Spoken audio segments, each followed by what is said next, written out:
Hey guys, Tyler here. Before this session starts, I need to let you know that we had some pretty serious sound issues in the recording of last session. I sounded okay, but the players were entirely too soft. Blue Pajamas and myself did what we could to salvage the audio, but there's really only so much we could do.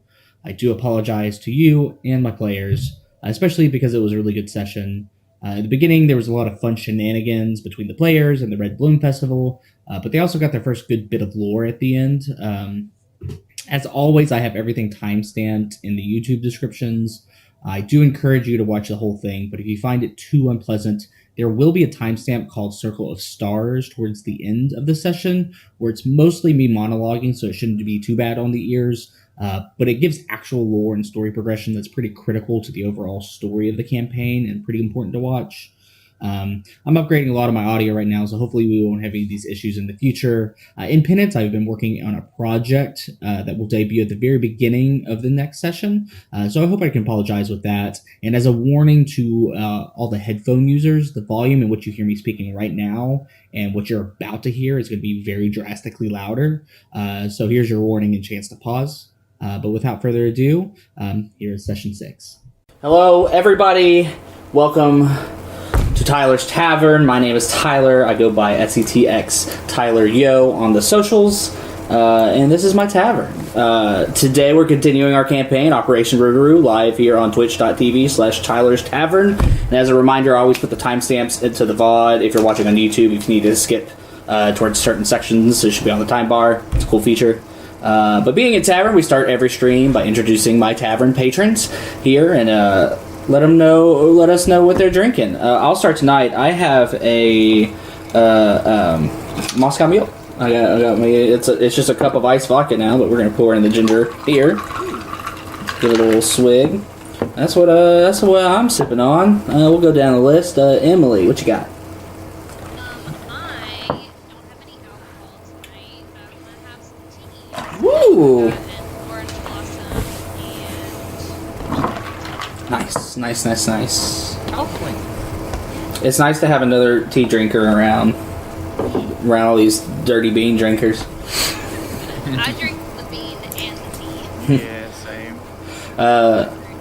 Colin, you just hopped in, but you're next on the list. What you up to? I just now at this moment shot I had a small mason jar full of Optimum Nutrition unflavored whey. Nice. Sounds flavorful. Yeah, it's going to be water. Basically just tastes like warm milk. By any chance, have you heard of a great product called Soylent?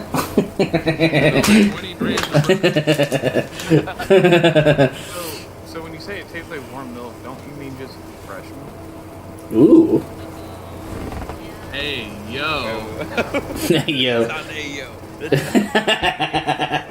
All right. I mean, if that's how you think about it, man. I just wanted to disturb everybody with what it said. All right, Mark. You're under him. You finish up with your nasty stuff. What you got? Yeah. No, so I got one of those weird, like, Mountain Dew energy things that is cherry limeade flavored. Ooh. But other than that, I have some lemonade because I picked up some raisin canes for dinner.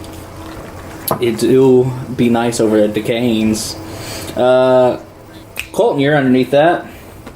Leaf juice for weak. Bean juice for strong. Damn. Man, when pebbles roll up. Hey.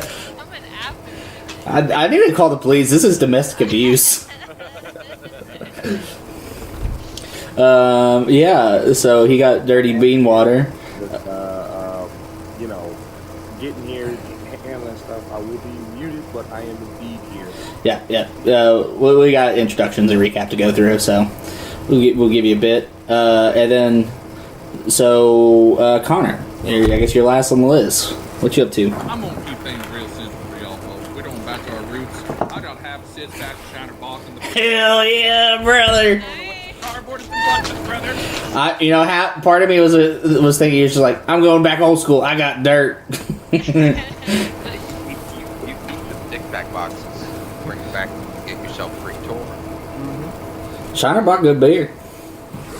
Beer good. That's my default favorite beer. Just like when people ask what your favorite beer is, it's just like the roundabout answer I always give. Well, Hey, Shiner is good, but I personally have to say I think Ziegenbach is better. See, I like Ziegenbach, but I do prefer Shiner. But I like Bachs a lot. They're like light enough that you can drink 17 of them, but like dark enough that you get some flavor and you're not just drinking piss water. Yeah. Not natter days. Yeah, I was gonna say, Lord forbid. All right, we'll move on to our. Here it is. I added a new one and changed some names and forgot. Yeah, here we are. you're gonna need therapy. So. Oh, that makes sense. All right. Yeah, so if you're able, it is free. Please follow on Twitch. At 50 followers, we're going to have a beignet stream. We have the goal over there on the main stream. I think we're at 35, 36 now. So we're very close. This is a threat. Yeah. I'm going to invite all the people to my house. We're going to cook some beignets. Well, within the allure of the game, we're going to have a good time. We do go live every other Tuesday at 6:30 p.m. Central Standard Time. And then YouTube is where we load up all the VODs. Once we get to 100 subscribers there, we're going to do the same thing except with Gumbo. It's going to be a good time. If you guys don't subscribe, I'm going to shoot 10 beignets on screen. Bro, that's a... Like a drink or like with a Like- gun? I'm so you just shoot him. Shot glasses. Just throw them back. I mean, with a gun, I'm gonna line them up against a wall. God damn. Hate Not crime. gonna happen here. Beignets. Jesus. He's gonna be... You don't have to do all that. They're gonna fucking... Belly. They're gonna catch you at the border, dude. Alright, so we have started posting shorts at different places. Clips, we're starting off with some of the Exile of Outlaws clips, which are the prequel to this game. I have 2 of them up on YouTube right now. So the YouTube schedule is every Tuesday comes out a short clip, and then Thursdays we alternate between the campaign and the Tavern therapy that follows. In that vein of shorts, I have went ahead and claimed the Tyler's Tavern Facebook, Instagram, I even grabbed Reddit and TikTok. And so those will all have shorts posted there if you want to go pump those up and hopefully feed people back to the Twitch and the YouTube. Other than that, we have Twitter for news and updates. And then if you like the world that I have built, curious about any of the people or ideas or logic or places in it, head over to World Anvil. I have really detailed write-ups on a lot of stuff, and it's definitely the place if you like other things. But this is a alternating Tuesday game, and on the all other Tuesdays is Starfinder, hosted by Limey Porcupine. Take it away. Hey, that's me. Quantum Redliners is the name of the game, the Starfinder campaign.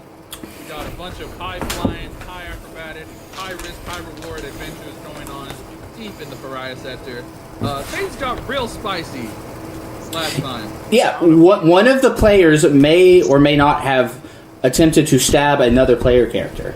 Well, all of the there players are- may or may have made certain unscrupulous. The party has been faced with myriads of different levels of temptation, and hijinks are ensuing. So Yeah. check that out on the alternating Tuesdays from this game. The pre-stream starts at 6:30, same time as this stream. We start our sessions a little bit later, starting at 7. Check that out. It's a good time. Yeah, I stabbed Colton. If that's not good enough to sell, like, I don't know what is.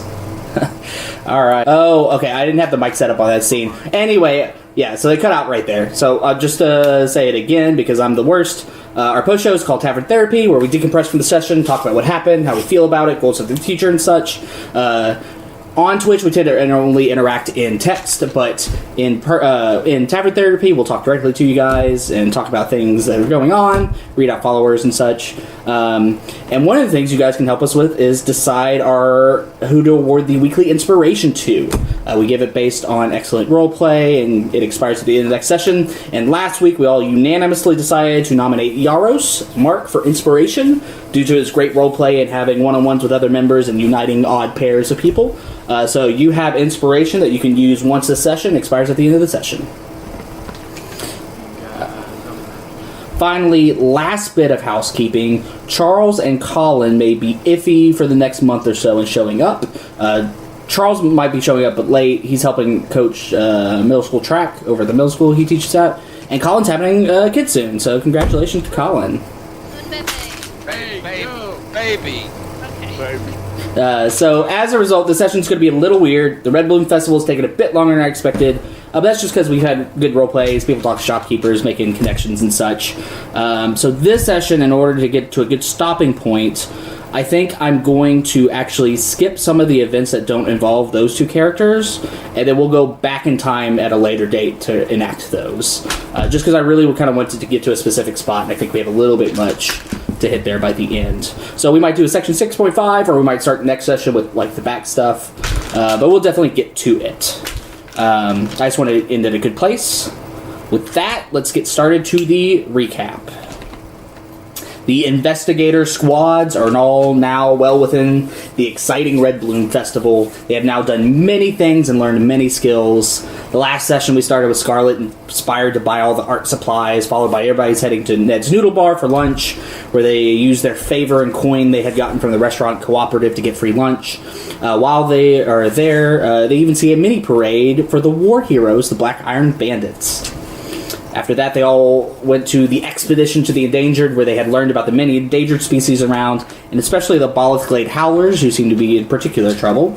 That evening, Vi and Yaros walked around and found a quiet spot at Willow Park, where they talked for a while and realized that they had something in common, but neither of them would outright say it, but they did connect over their deep connections to the stars. Meanwhile, Meatball Hell started playing as the other four members of the party headed to Bloom Street for the wild parties taking place there. Bran tried to help a drunkard on the street, to little effect. They all saw people throwing beads and flashing at other people. Splitting ways, Totho headed towards Agave Azul, where he talked to the bartender a while, who complimented him on being able to drink fruity drinks without much judgment. Bran headed to Divetonk Saloon, where he drank some whiskey, made a bet, and won a game of darts. Then he talked to some of the Fitzsimmons Low Magic Crystal Factory workers for a while. Scarlet and KK first went to Rum Libre, where they had drinks and everybody wore pirate hats and sang shanties. Then they went to In Clear Spirits, where they met a large female Goliath who gave them some rounds and some water as they became intoxicated. Then they all headed back to the fort, where Vi had to hide her secret Red Bear comics. The next morning, they all woke up to pain as the 12-gun salute after their night of drinking with the cannons right above their heads. But in their activities of the day, Bran and Yaros made large heavy cloaks in Riverfront, while a Miss Taylor Fisher tried to make an impression on Yaros. They went to the Brotherhood of the Fighting Spirits in Midtown, where she learned some self-defense techniques from a drunken monk. Scarlet and KK went to the Sunrise Theater to see the Rougeford Conservatory of the Arts dance recital, which put on a gorgeous display, and they had a small chat with a performer afterwards about their color-changing costumes. Tatho headed to the Courier's office, where he talked to the Postmaster General about the inner workings of the Couriers. They all met up for some pizza, argued about which ones to get, and ended up buying quite a bit, free with a coin. And then Brand headed to the Bloom Wharf meat markets, where he learned how to butcher just about any animal, while hearing about safety, cruelty, and conservation efforts. Everyone else went to the Fitzsimmons Zoo, where they were judged for being grown adults going to a petting zoo, but they did see some cool animals. After that, Totho took Yaros, and they had a heart-to-heart about their different... about their different backgrounds growing up. Soon, Bran joined and told Totho that what he needs to do with his family... He needs to do what he wants with his family while they're still around, talking about how his family is no longer around. This pushed Totho to run back to the Courier's office, and right as they were closing, to write notes to his parents. Scarlet and KK went back to In Clear Spirits to get a good report with the bartender. They gave him their leftover pizza from lunch, and then everybody headed back to the fort to sleep. Yup. Yo. Those are words.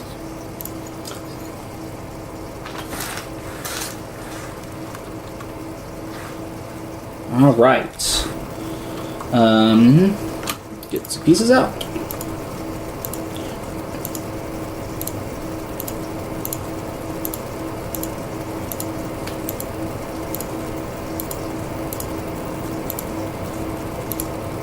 So there's the board. All right. The day is Thursday, March 25th in the year of Paylor 765. You guys wake up to the usual boom, boom, boom as the cannons go off for the 12-gun salute in the morning, right above your room.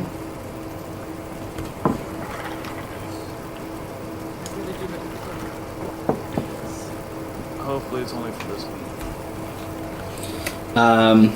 We're heading off to some activities, but first I'd like y'all to decide where you want to go to lunch today and lunch tomorrow, since y'all were meeting up at those midpoints.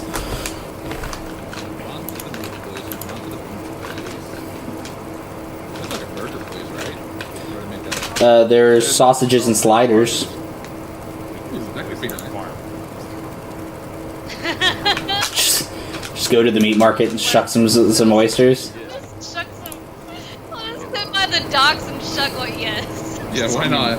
Why not? Did clean up some food that we can cook. That's right. All right. Well, we'll say sausages and sliders today, and then we'll think about it for tomorrow.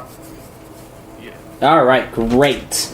Up first, we head to Riverfront. Ooh. Spicy. Just go get myself situated. Here we go.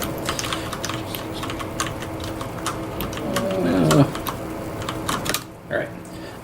We have Yaros. They. Brand. And KK. If you're not in the scene, just hop on Twitch and watch. It would be the best place for you. Alright. No, y'all didn't get something. Why didn't that work? There it is. There you go. Back in Riverfront, in the side street, you see some more tables set up as families gather and shopkeepers are helping them make small crafts. You see most of the tables are actually quite full, with the exception of one where a pale, middle-aged human sits.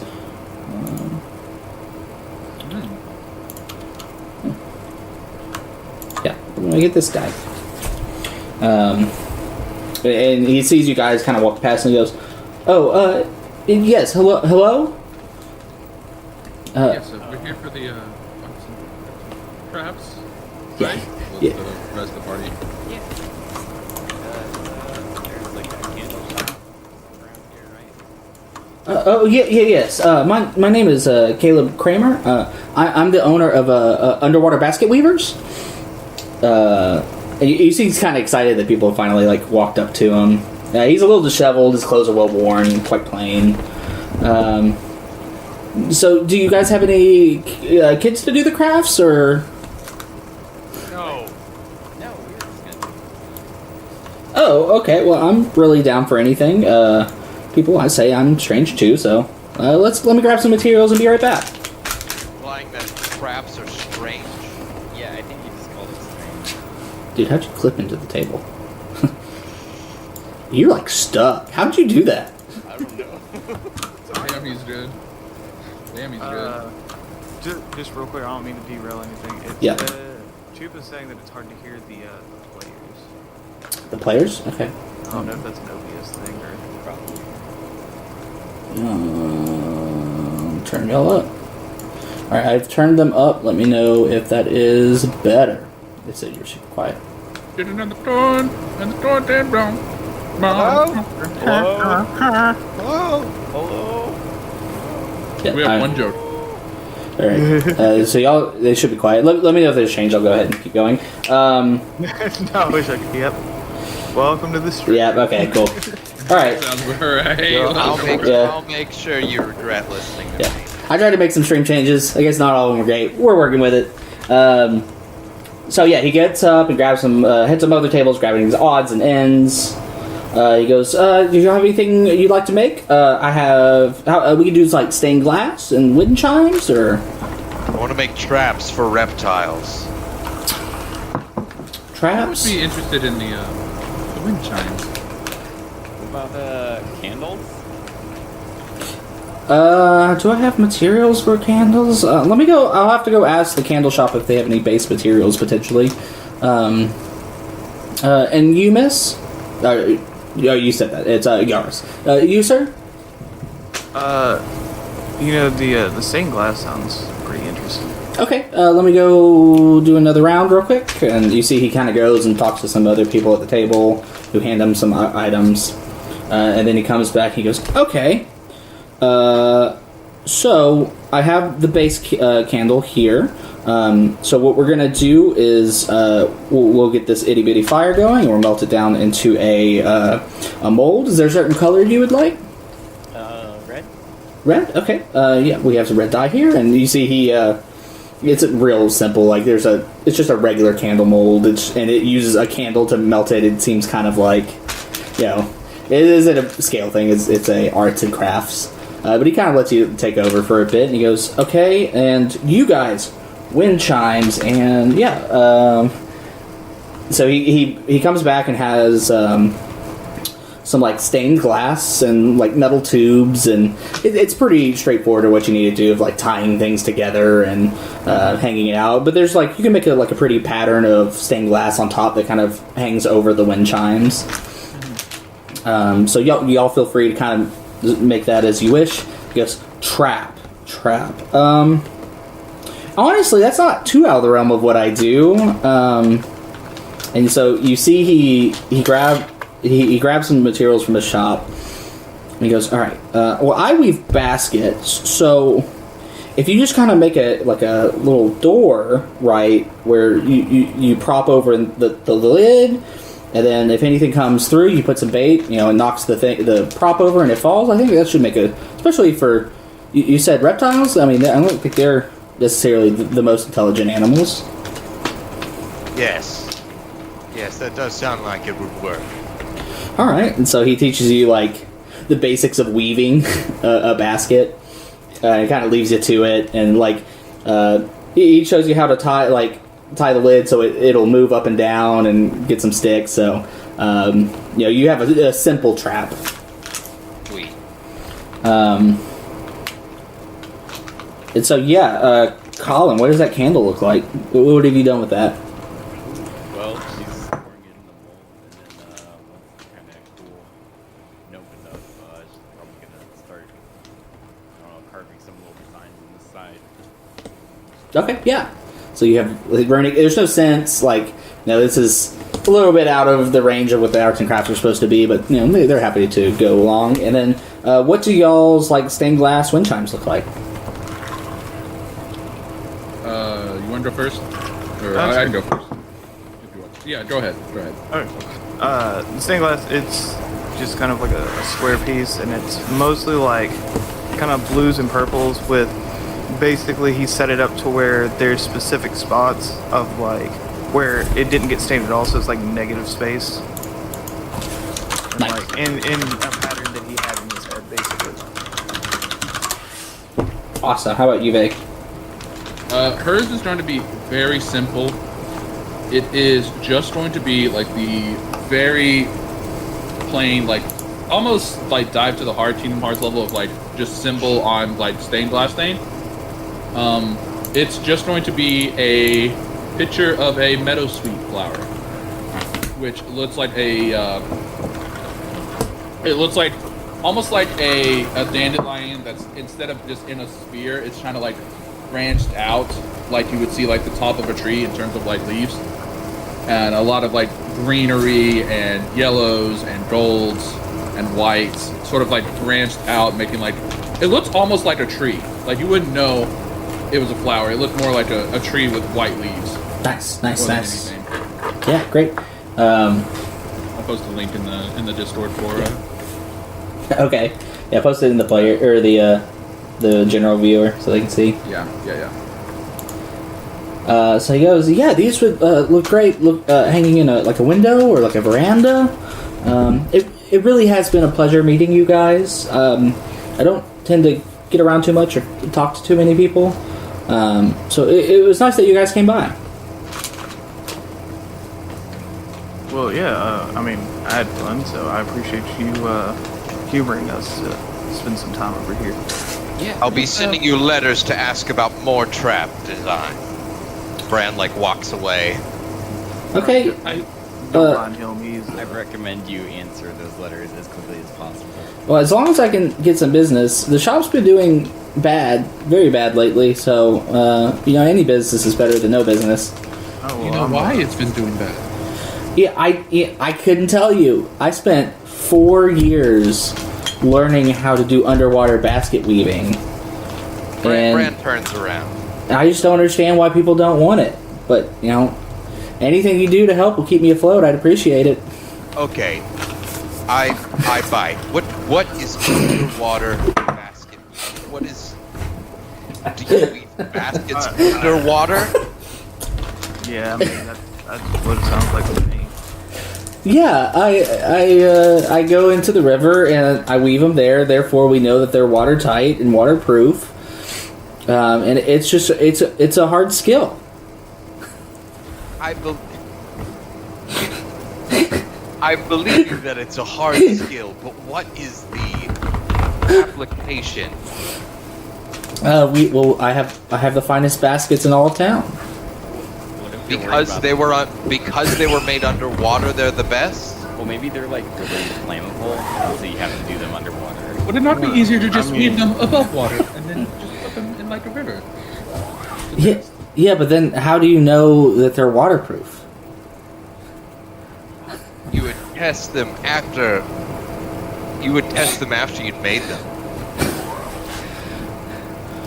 Look, guys, I don't come questioning what you did for the last 4 years. Sorry, we're not trying to be rude. You know what? You're right. Sir, how about look? I will look deep into how to make traps, and you come by next time you have the chance, and I'll show you what I've learned. I tell you what, sign me up for an underwater basket weaving lesson as well. I'll you know what? I want to know whatever this weird thing you have going on is. Yeah, absolutely. He perks up. He's super excited. You fucking made his fucking year. Yeah, I bet. And these aren't magical baskets or anything. These are traditionally woven. Yeah, I mean, I presume that you could. Not very traditional. Yeah, I suppose you. I mean, you could do things to probably make them magical, but I mean, the ones I sell are just baskets right now. I might be able to figure something out and grab some crystals and see what I can do. Oh, that's not necessary. I was just making sure I understood the process. Anyway, thank you guys for coming by. Do come by again. I really appreciate it. Yep. See ya.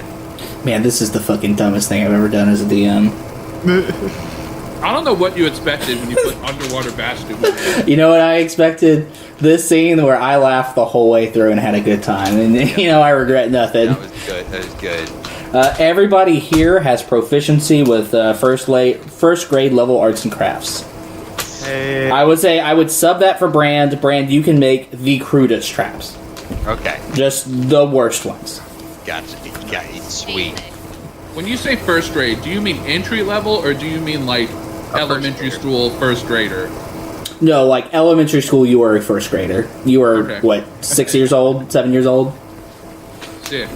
Made those little Like, you're above kindergarten, like, turkey hands, but not by much.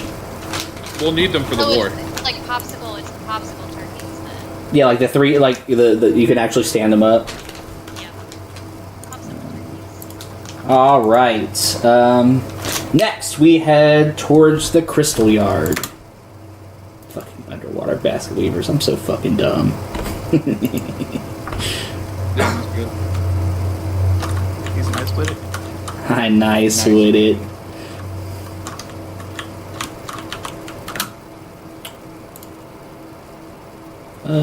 Where we have Scarlet and Totho. Charles, you around and able to roleplay? Oh no. Uh-oh. I am. All right. I was like, Tata, I didn't know that you'd wanna build birdhouses with me. Um, I'm real excited. I'm gonna make a house for Maisie, and she pulls Maisie out of her pocket. it just felt like something, to pass the time. It felt like something cool to do, so might as well do it. This is how the ship begins. That's a surely shit.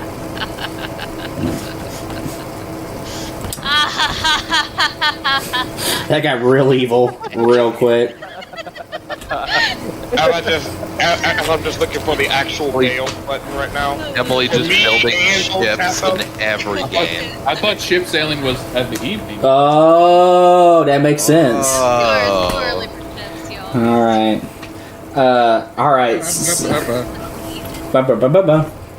You guys head over to Crystal Yard, but in front, instead of where they were before with the blacksmiths, you're now in front of where the individual construction agent adjacent shops are. And there's tables set in the streets, and you see families, mostly dads and sons together, working with shopkeepers to build birdhouses. A turtle waves off a father and son pair and walks up to you guys and goes, "You here to build some birdhouses?" Yeah. And y'all ain't got no... I actually want to build a mouse house, and she shows him Maisie. Alright. Y'all got any kids with you? Nope. Alright. Kids, it's And just me. you see he grins at this and goes, "Alright, let's build the best damn mouse house Ballaclade's ever fucking seen. Hell yeah. I like this guy. My name's Jack O'Mac. I run the Jack Wears Hardware store right over there. Your name's Jack O'Mac? Jack O'Mac? Jack okay, so not Jack O'Mac. No. Gotcha. Sorry. Since we ain't got no kids, I'm gonna pull out the real tools. He pulled out a fucking Scarlet. DeWalt power drill. Scarlet's eyes double in size. So he runs into his... Vibrating. She's he- very excited. He runs into his shop and comes out with a full circular saw powered by low magic crystals. He brings like a sledgehammer, some steel spikes, and like full hardware 2x6s. Scarlet gasped. She said, That's "Wow." that's actually. Y'all ready for this shit? Yeah, you guys proceed to completely and utterly over-engineer a mouse house to shit. Yes. So it's like a mouse mansion? Yeah, it's like this thing's probably like 4.5 feet tall and Oh, gosh. 3x3. It's like a big. Y'all spend some time.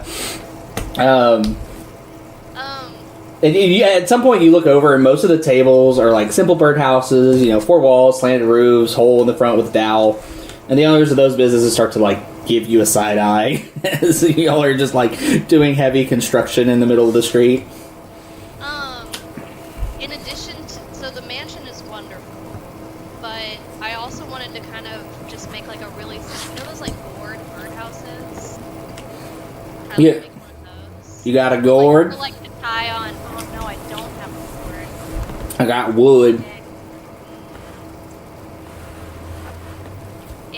If I use these skills that I've learned today and I find a gourd later, I could probably fashion myself one, huh? How you figure? I think you do a damn good job.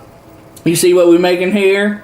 Yes, you're right, I believe. We out here just cutting shit around. Yeah, it's like heavy. It's like hard labor. If it's Yeah. 4 feet tall, it's like only a foot shorter than Scarlet. Scarlet Yeah. is not tall. I will say that like Tato is really enjoying this shit. This shit's fucking cool, okay? Yeah.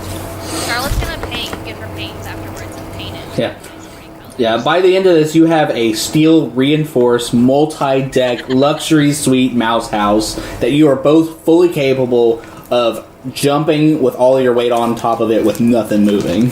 Hell yeah.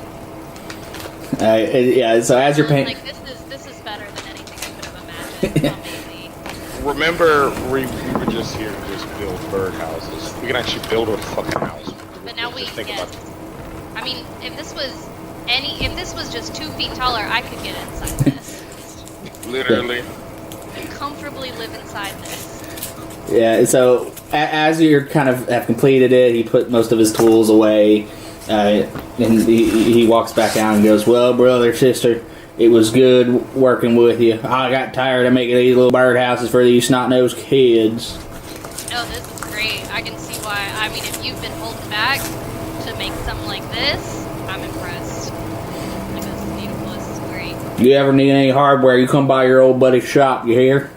Will do. Oh, hell yeah. I will give you guys proficiency on small construction, basically. But Real quick, I know I'm not in this scene.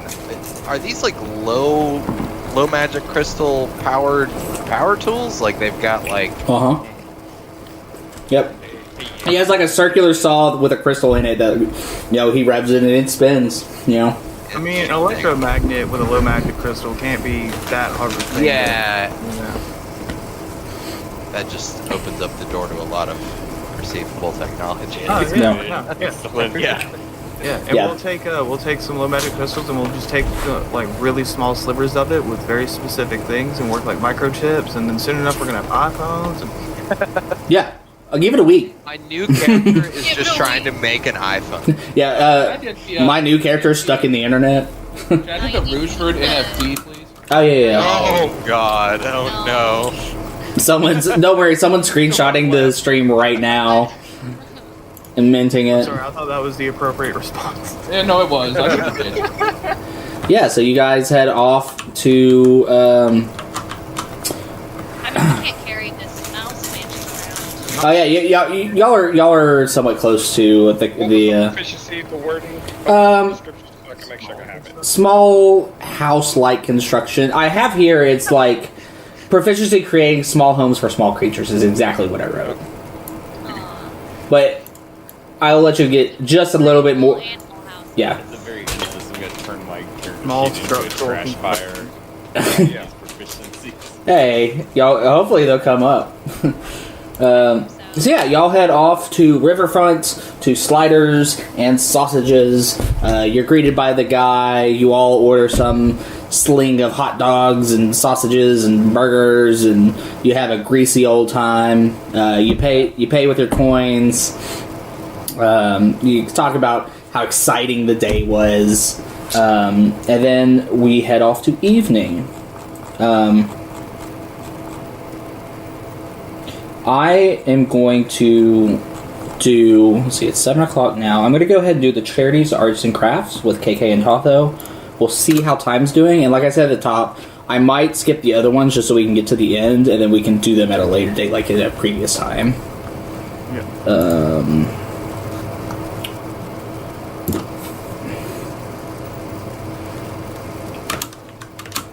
So does this mean that we know how to use the magic power saw?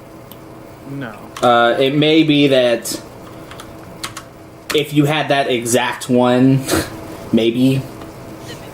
Yeah, with the chance of cutting you off your arm. There's so many models of magic. I mean, I only buy a John Deere. Yeah, it's not like that dude probably invented it himself or anything.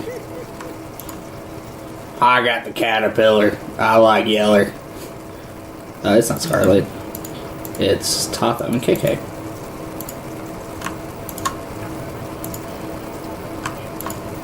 Another ship.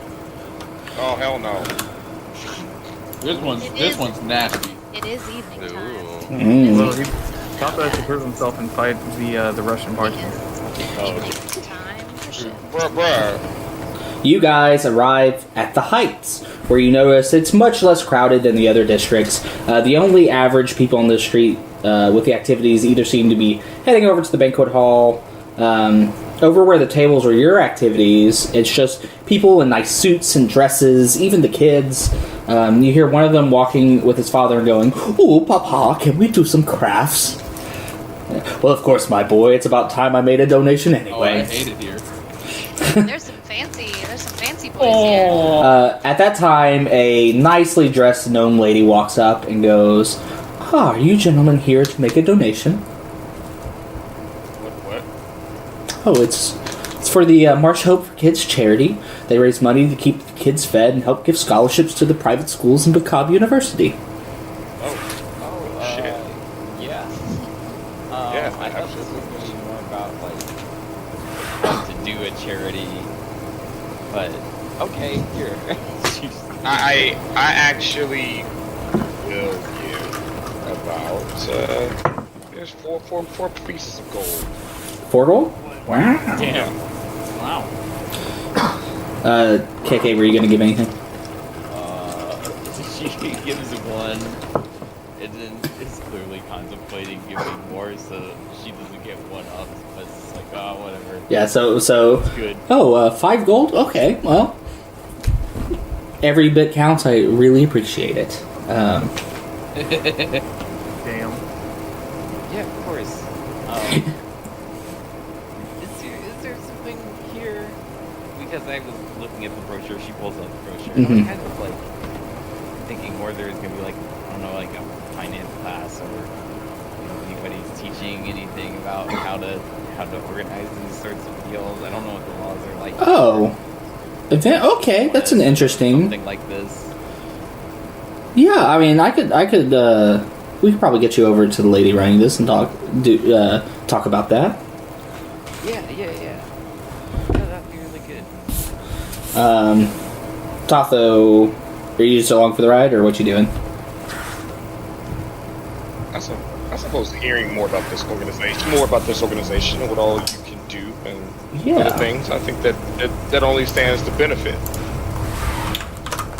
So, yeah. Okay, head over here to the main office, and she brings you over to it's a smaller building, but it's very nice on the outside. And as you walk in, it's lavishly decorated to the nines, and you see big Marsh Hope for Kids charity, and there's pictures of people handing over big decorative checks and people breaking ground on stuff. It's all like the moments of the people who donated. It's like, I don't know if they're spending the money in the right places. Is that really necessarily our concern? We should be excited that we're having something at least doing for kids that are less fortunate, right? Yeah.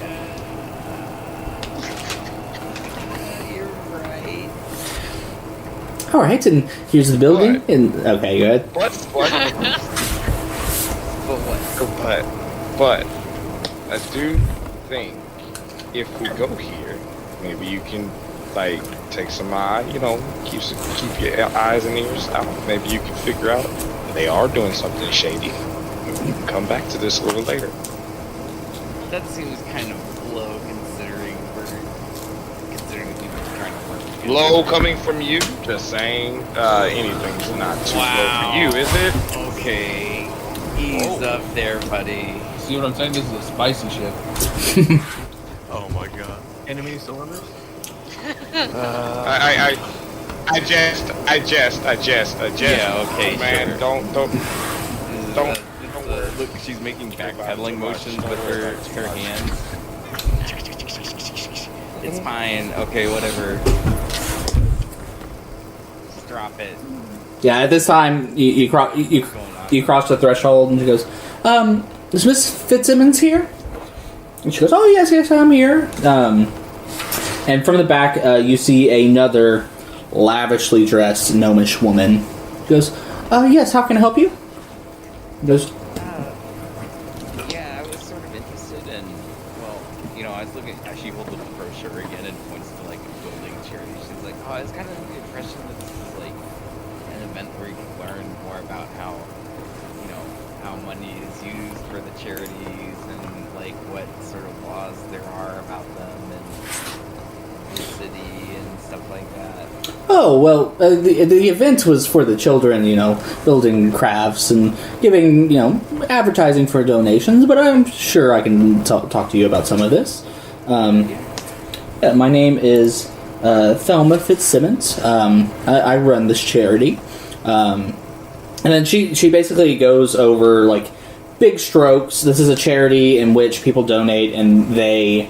and, of course, she talks all about it in a good light of some kids who wouldn't be able to normally go to the private school here or afford the tuition of the Macabre University. They give out lots of scholarships. That's the main thing they do. But they also help feed some kids. And you can tell this is a place... as she goes into it, she goes, and the donations are really charitable, especially since you can claim them on your taxes, and she kind of, alludes that, you can dump a bunch of money to not pay taxes. It's a lot of the reason people donate here. But she goes, as far as... She says everything but that, but you don't even have to roll. You understand that's what's going on there with a lot of the donations. And it's like...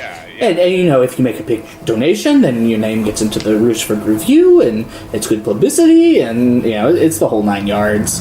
And she goes, on my end, I bring it in. It's all tax-free because, we are a charitable organization, and then we dish out the money. We do have some overhead fees, but we try to keep those limited. And she doesn't get into the nitty gritty details, but that definitely gives you the big broad strokes. Oh, okay. Well, thanks for all the explanation. Who built this building? It's pretty impressive. Is this y'all's headquarters? Yes, it is. My husband had the. Let me look up the name of that place. Crystal Yard. Oh no. Yeah, my husband had the Soggy Bottom Construction Company build it not too long ago. With so many people coming into town, lots of people with lots of love made lots of donations. Yeah, that's really nice.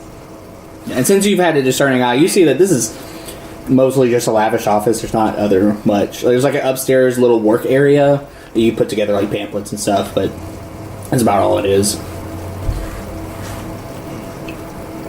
well, thanks a lot for the tour. I mean, maybe you can show me around the building a little bit. I'm curious. Yeah, sure. Here's my here's my office, and you see she definitely tries to ignore like one part, just behind the counter. Oh, what's over that way? We have to keep the money somewhere, and so we have a safe there. But best not that everybody knows. Oh, okay. I'm making Yeah, a perception okay. test for security systems. That fucking sucked. Oh my god! Yeah, go ahead. I got He rolled already. 18. No, 8. I 8? rolled like shit. You can't. It faces away from you, so you don't know.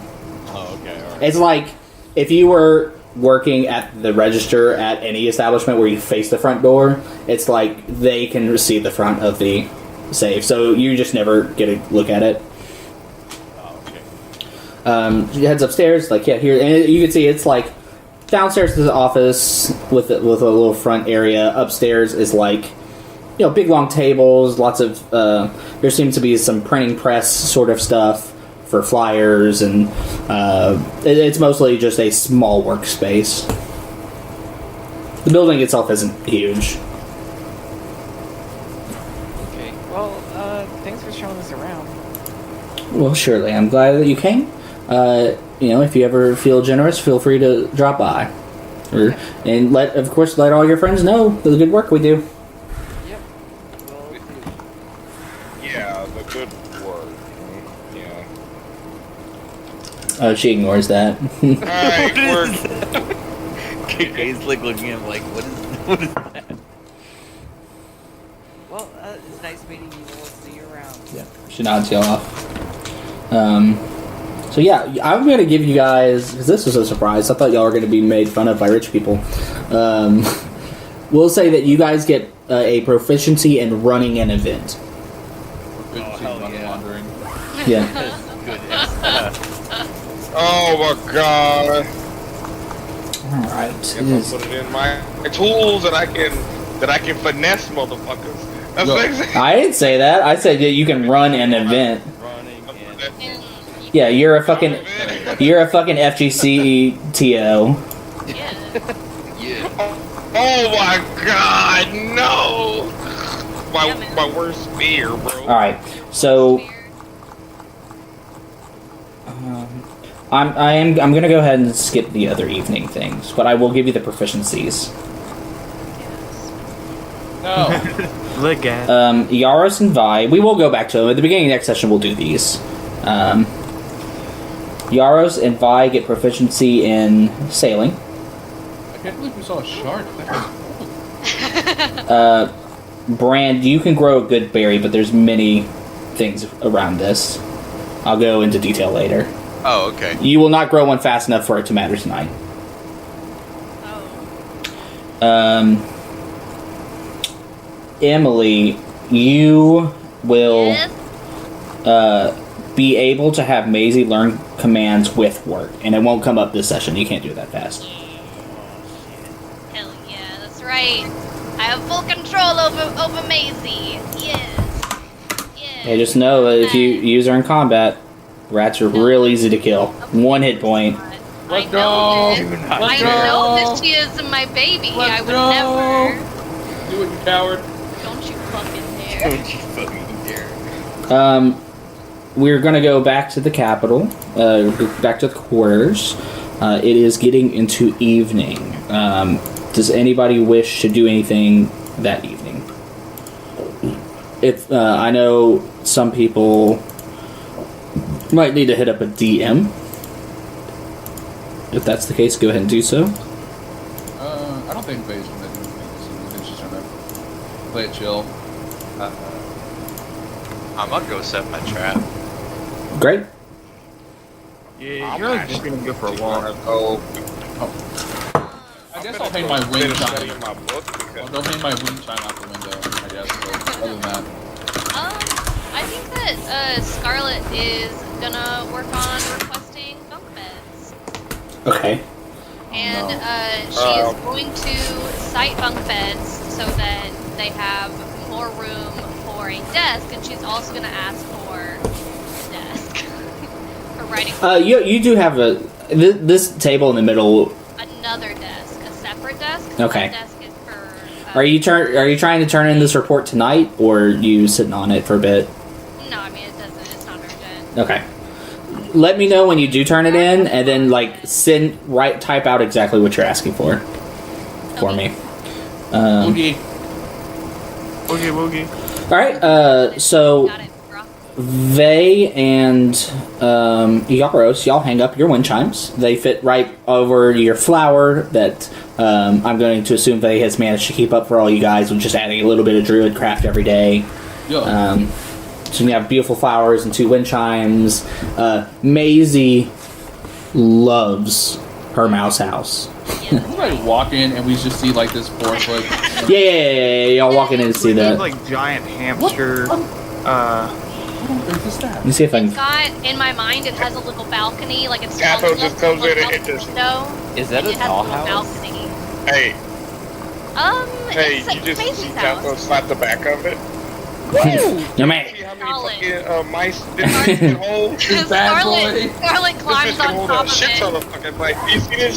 Yeah. Scarlet drops it, and you can just fully jump and just that thing don't move. Yeah, Oh, Scarlet that's pretty- stands on it. It's That's sturdy. pretty, really sturdy for a dollhouse or rat house or whatever. It's a mouse Yeah. mansion. It's a mouse house, first She of all. wrote Second of all, Maisie's do you see the mansion over fucking... the door. Yeah. I'm gonna say that it's gonna be whatever this thing I just put on the girl side of the room. We'll say that's where we put it. Oh gosh, Oh, I didn't summon No, we're you. not I'm in the bad. not there. You didn't summon me. Y'all should You're be still there in the now. mouse house. Yeah. Summon me. Oh god. So it's this thing in front of the mirror over on the girl side. Scarlet's like, yep, this is my pride and joy. For my pride and joy. Yeah. And so Brand tries to head out to play some traps. Brand, where are you going? I've got a trap to set and a biome to observe. Do you need some company? If you'd like to come out and observe, I could use a secondary on my observations, yes. Yeah. I feel like it's probably best for us not to go alone, huh? Yeah, it sounds probably safe for this one. While you're doing that, I need to go drop off this candle to my You have an ant?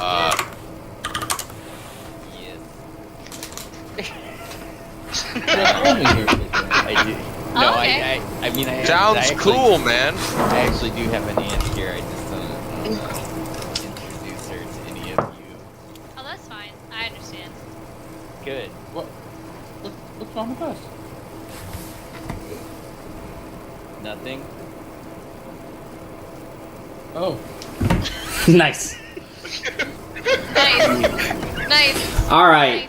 Brand and go ahead. No, I was just gonna say, yeah. I mean, I know some other people are heading out. I think I'm gonna go take a walk for a bit. All right. I am. Oh, Tato's gonna stay here and keep studying and with his little books and All whatnot. right. And Vey, where are you up to? When they leave. You're up to your head ass shit. just Tatho and Bay in the room. Bay's gonna look, see Tatho's reading, and she's gonna pull out her most recent Red Bear comic. Yeah. Yeah, you got it, champ. All right. First, I'd like to resolve Brand and Scarlet. What part of town? Where are you heading? So you mentioned that I'll pull up the Rooster map for stream. the port was like sort of close to the edge of the swamp, right? Yeah. Are you looking at the stream real quick? Or can you? Oh yeah, let me pull it up. Sorry. You can look at my screen. Yeah, just to show you the map. The Capital Row is where the fort is. It is going to be, y'all are basically facing that left side. That like square divot behind it is where the port is. So y'all are just along that face across from Leisure Levy. Okay. So I guess I'll go up to with the river or the glades. I guess the glades. The glades are the swamp. Yeah, that's the name of the swamp. Okay, I'll go up north to literally the closest location on the edge of the swamp from Yes. home. So if you're still looking on stream, I would say definitely like no Starfinder.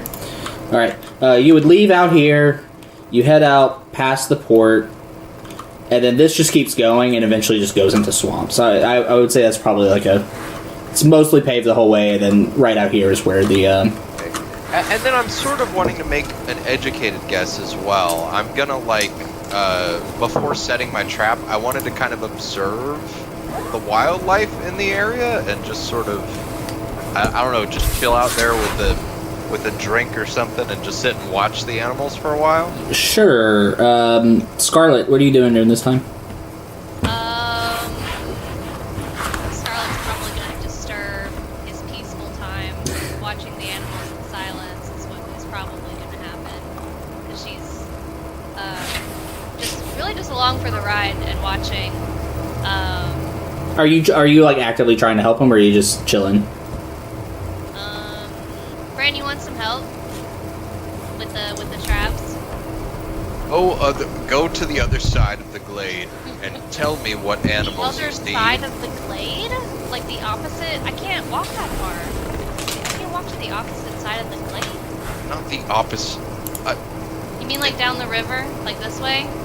So I figure we're standing at the edge of the body of water was sort of what I was imagining. Yeah, I imagine that y'all are like in the swamps where the riverbed becomes less solid, becomes more muddy, you know. Yeah, I point like 30 yards across to the other side where there's some land, and I'm like, over there. Oh. Okay. And she swamps through the swamp. And she like goes off in the distance, kind of like spins around in a circle. She's like, I don't really see anything. Brand puts both of his palms on his forehead. All right, Bran, would you like to roll me a survival check just to see what you inquire? Yeah. And Scarlet's now gonna actually look after yelling. 12.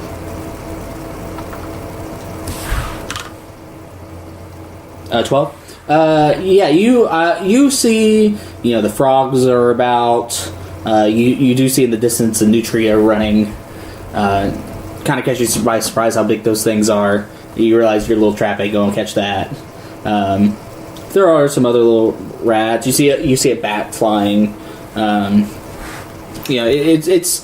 It's pretty peaceful out here. Not a whole lot of big game. Okay. What do I pick up on? You said there were some rats. There's no like reptiles or amphibians or anything out here. Definitely frogs. You see, you can identify the frogs pretty quick. Okay. But mostly the frogs. mostly because you can just hear their screeching and croaking. Also, do you have any proficiencies that might help here? I don't know where you are. We all did the Endangered. I have endangered identified one. endangered. So we can And identify. I have clean any animal. Okay. So yeah, I mean, you could find an endangered animal. I'll give you advantage if you're trying to catch that. I think Brand would know better. We're not supposed to do that. Yeah, no. Especially after the meat markets, yeah. I'm specifically using that skill to not catch endangered animals. Yeah, cool.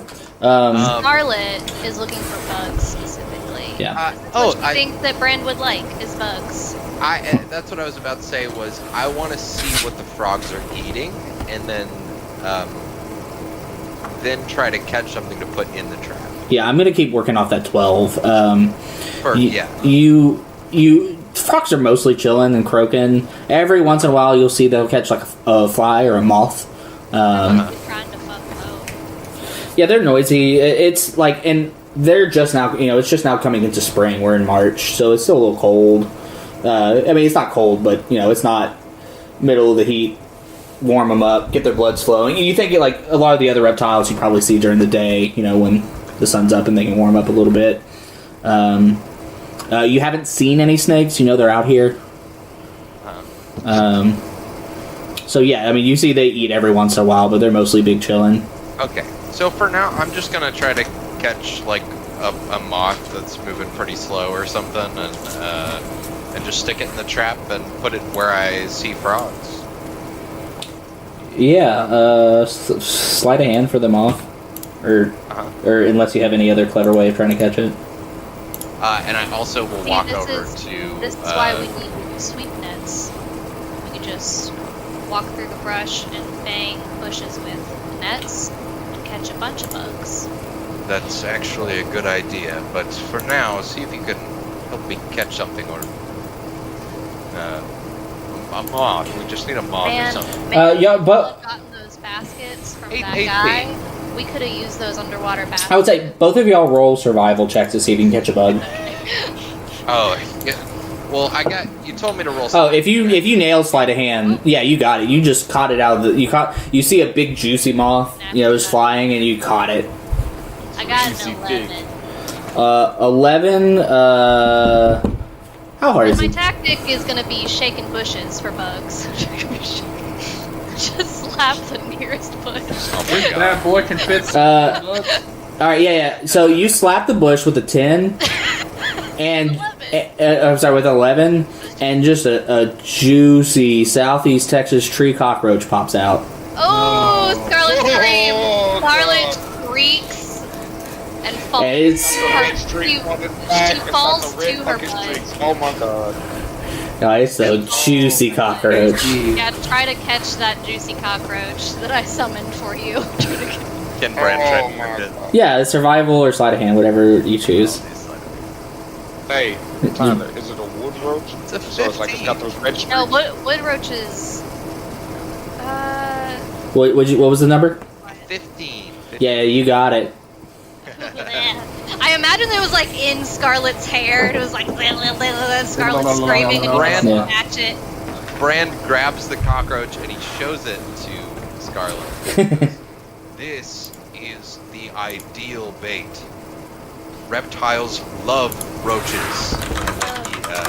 And he grabs it and he sticks it in the trap with the moth and sets the trap on the edge of the swamp. Well, I guess shaking bushes is the right thing to do, and she shudders. So yeah, Brand, you happily set up your trap. You immobilize the roach however you see fit. I don't want to just describe really brutal things here. You put it in the back of the trap, place it near where the frogs are. Roll one last survival with your proficiency bonus. If you already have proficiency in survival, add +2. Oh god, not a good roll. That's a 3 + 2 is a 5. That's including your proficiency modifier?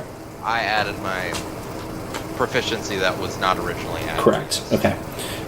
You're just not confident in not catching an endangered species. That's what that comes down to. You don't think this trap will kill anything, though, at how rudimentary it is. Okay, but I can still set it. Yeah, you absolutely can set it. It's not going to kill anything. You're just not guaranteed to not catch it. Something you're not trying to. Okay. Anything else with you two? That's it. Let's go back. All right. We're going to head over to Midtown. have about life on the walk back, but that's for Yeah. another time. I mean, if y'all want to do a quick roleplay there, you're more than happy to. No, I'm full of shit. It's fine. What's going on the walk? They're over here. Yeah, Yaros. Yeah, Yaros. He goes on a nice, peaceful walk through the town. He heads to like Willow Park for a bit. You know, looks at the stars and kind of does his own thing. KK. Can you roll a death saving throw for me? Oh, okay, yeah. Cool. Sit. Oh, okay. I'm sorry. I meant with disadvantage.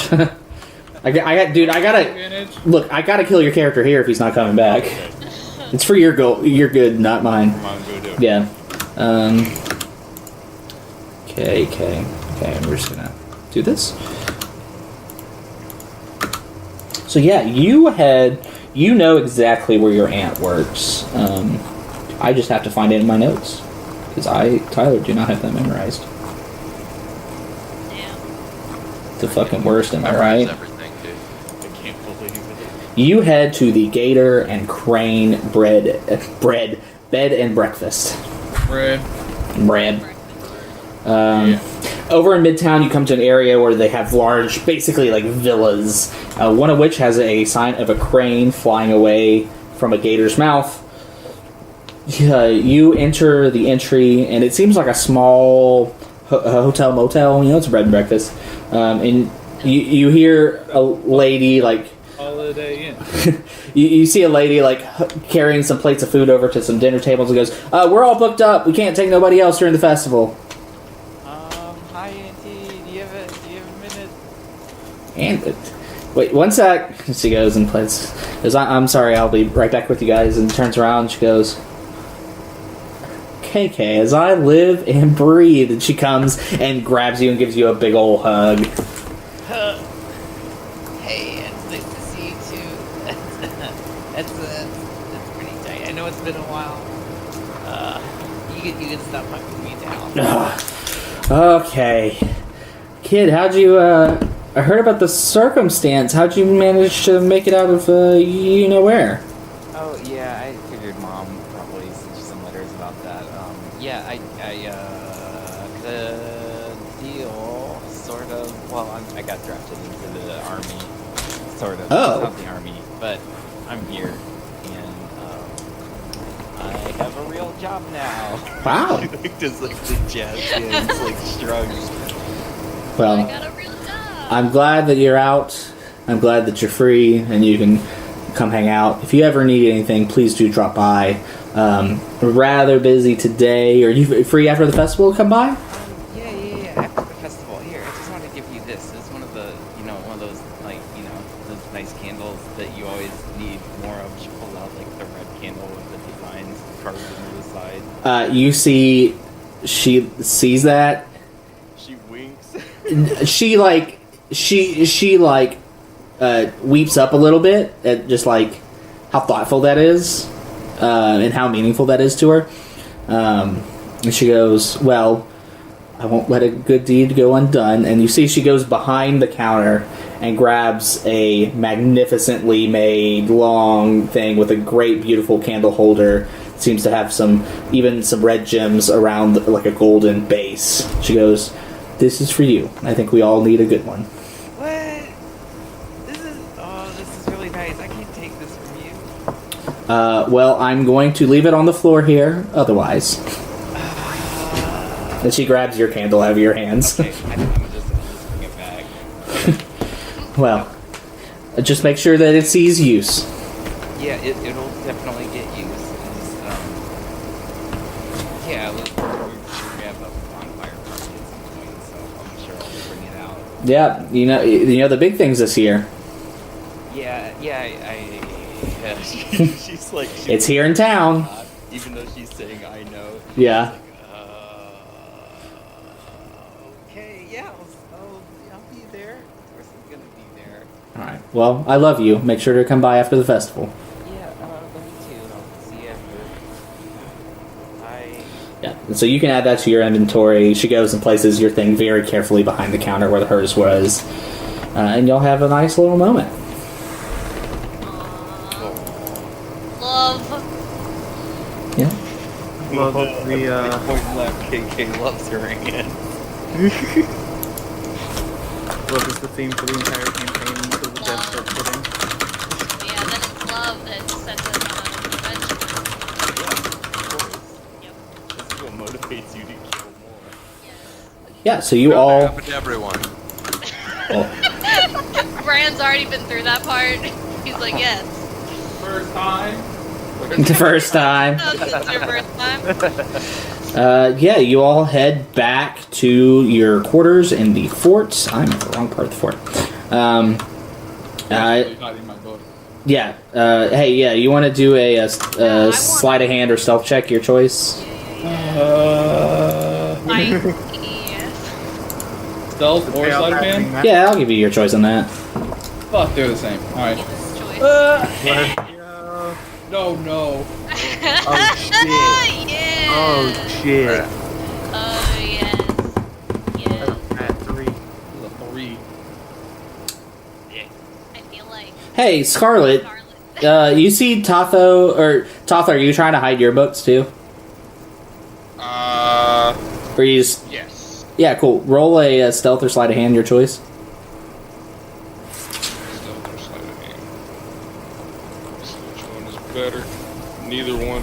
Let me see. Ooh, okay. Let me see. Terrible roll, dude. Oh shit! I rolled a 20. damn. Damn. You rolled a what? God damn.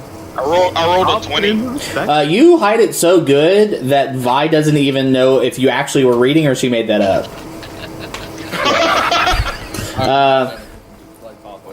Yeah, and so you walk in, Totho puts it away, and Vi goes, "Why are you hiding? Oh shit!" and like hides it, but Scarlet's already in the room. So it's so bad that she sees you actively trying to hide something. Hey. Hey, babe. You have a nice walk. Yeah, no, we had a good tromp in the swamp. What have you been up to? Oh, What you you know, up just to? druid things. Charlotte sits down on the bed next to Things. her. Druid things. Druid Yes. With fucking you reading about druid things, huh? Yes. I don't remember them putting druid things in volume 6 of the Red Bear series. Oh no. There's actually a special writing.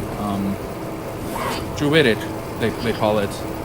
There was a secret message hidden in here. Show me. Hmm? I'd love to see that. That sounds cool. I'm afraid I can't. You have to be, I want to see it. you have to be. It's not invisible, huh? It's not invisible ink or anything, It huh? kind of is actually. Is it? Yes, I'm afraid only druids can see it. That sounds And fake. it was That's fake. It was given to me by someone from the You one of the gardens here, one of the you like- druidic hey. houses. You like Red Bear, don't you, Bay? I said it before. I thought it was adequate fiction. I was just, Pretty adequate, huh? listen. Can What? I be honest with you, Starlight? Yeah. Of I course was you sent can. here on a secret druidic mission Yes, of course. to support the druidic houses in clandestine operations. And so we have to do different things and Yeah. communicate and transpire in secrecy. Oh, yeah. And so this time it happens to be a volume of Red Bear. Another time, it happened to be a to-go bag from a restaurant. Vay, can you Vay, can you roll deception and Scarlet? If you're trying to figure out the truth, go ahead and roll. What is it? Insight. If you just have already made up your mind, don't bother. I've made up my mind. Yeah. It's a 15. Okay, so Scarlet thinks maybe there's some truth in that, but you've made up your mind of what you saw. Sure. Yeah. I mean, besides, why would I? It's like, well, I get that. You're looking into different things, new experiences and all that. But if you do want someone to just talk about it with,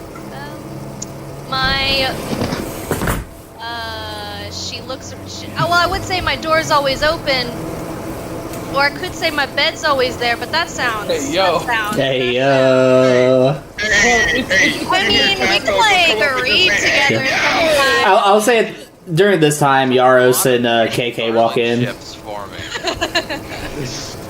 Anyway, what I mean to say. That's what happens when you're a young novel protagonist. Out books anytime. Right. Well, And then she maybe waits. I might perhaps give it a second chance in the future.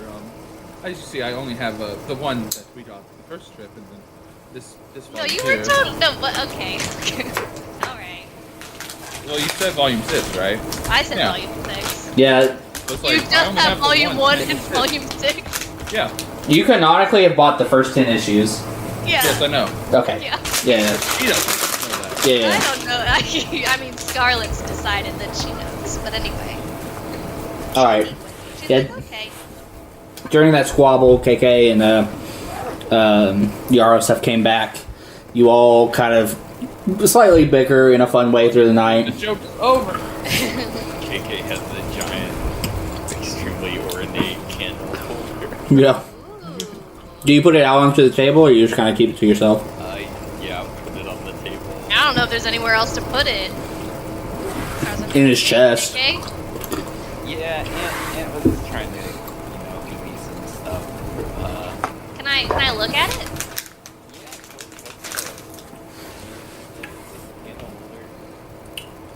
Red gemstones. Yeah. I mean, I just wanted to see. I guess I'm not. And it does have a full great candle things, into it. But I just kind of wanted. So it's. What kind of design does it got on it? It's got rubies.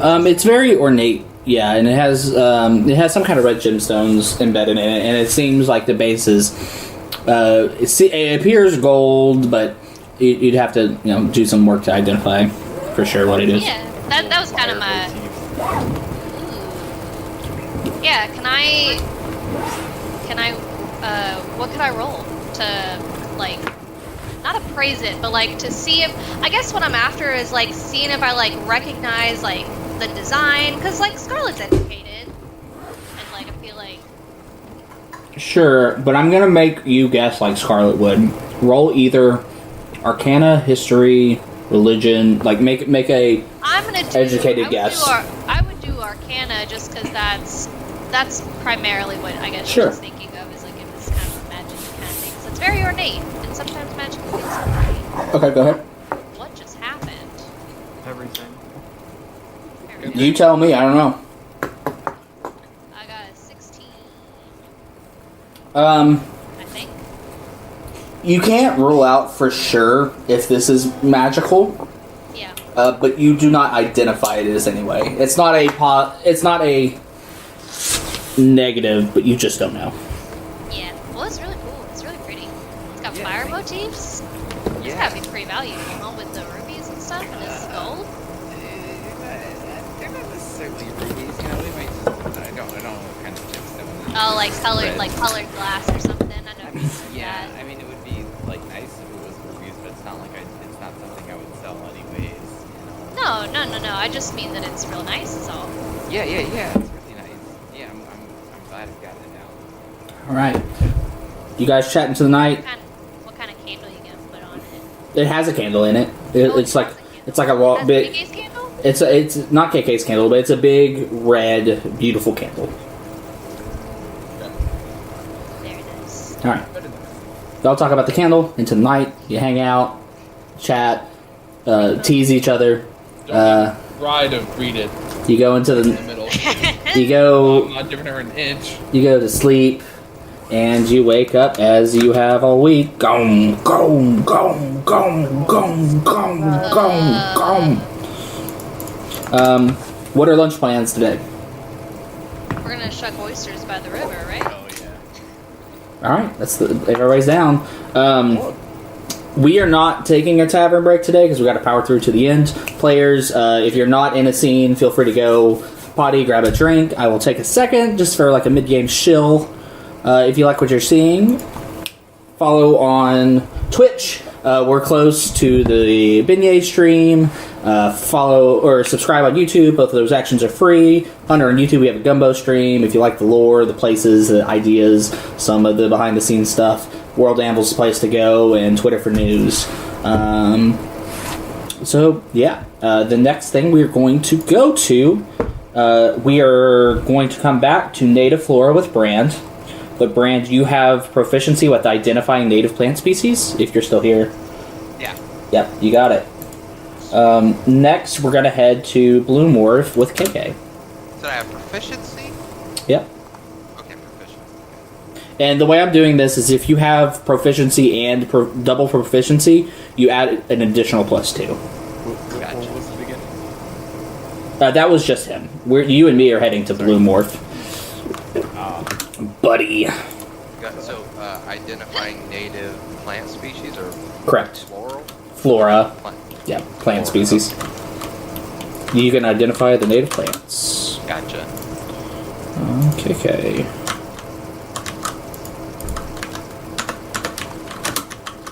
Alright. You head to Bloom Wharf and enter a small shop with a sign saying Far Long Cartographers on the front. When you enter the shop, you hear a little bell on the door as you enter, and it looks like the den of a crazy person. There are papers quite literally everywhere, all over the tables, pinned to the walls. There's like pins to maps with strings attached to link to places. And you hear a halfling go, I'll be with you in just a second. Yeah, no rush. He walks around the corner and you hear, sorry, just putting up some things from the last group. You here to learn how to use maps? Yeah, using draw maps, right?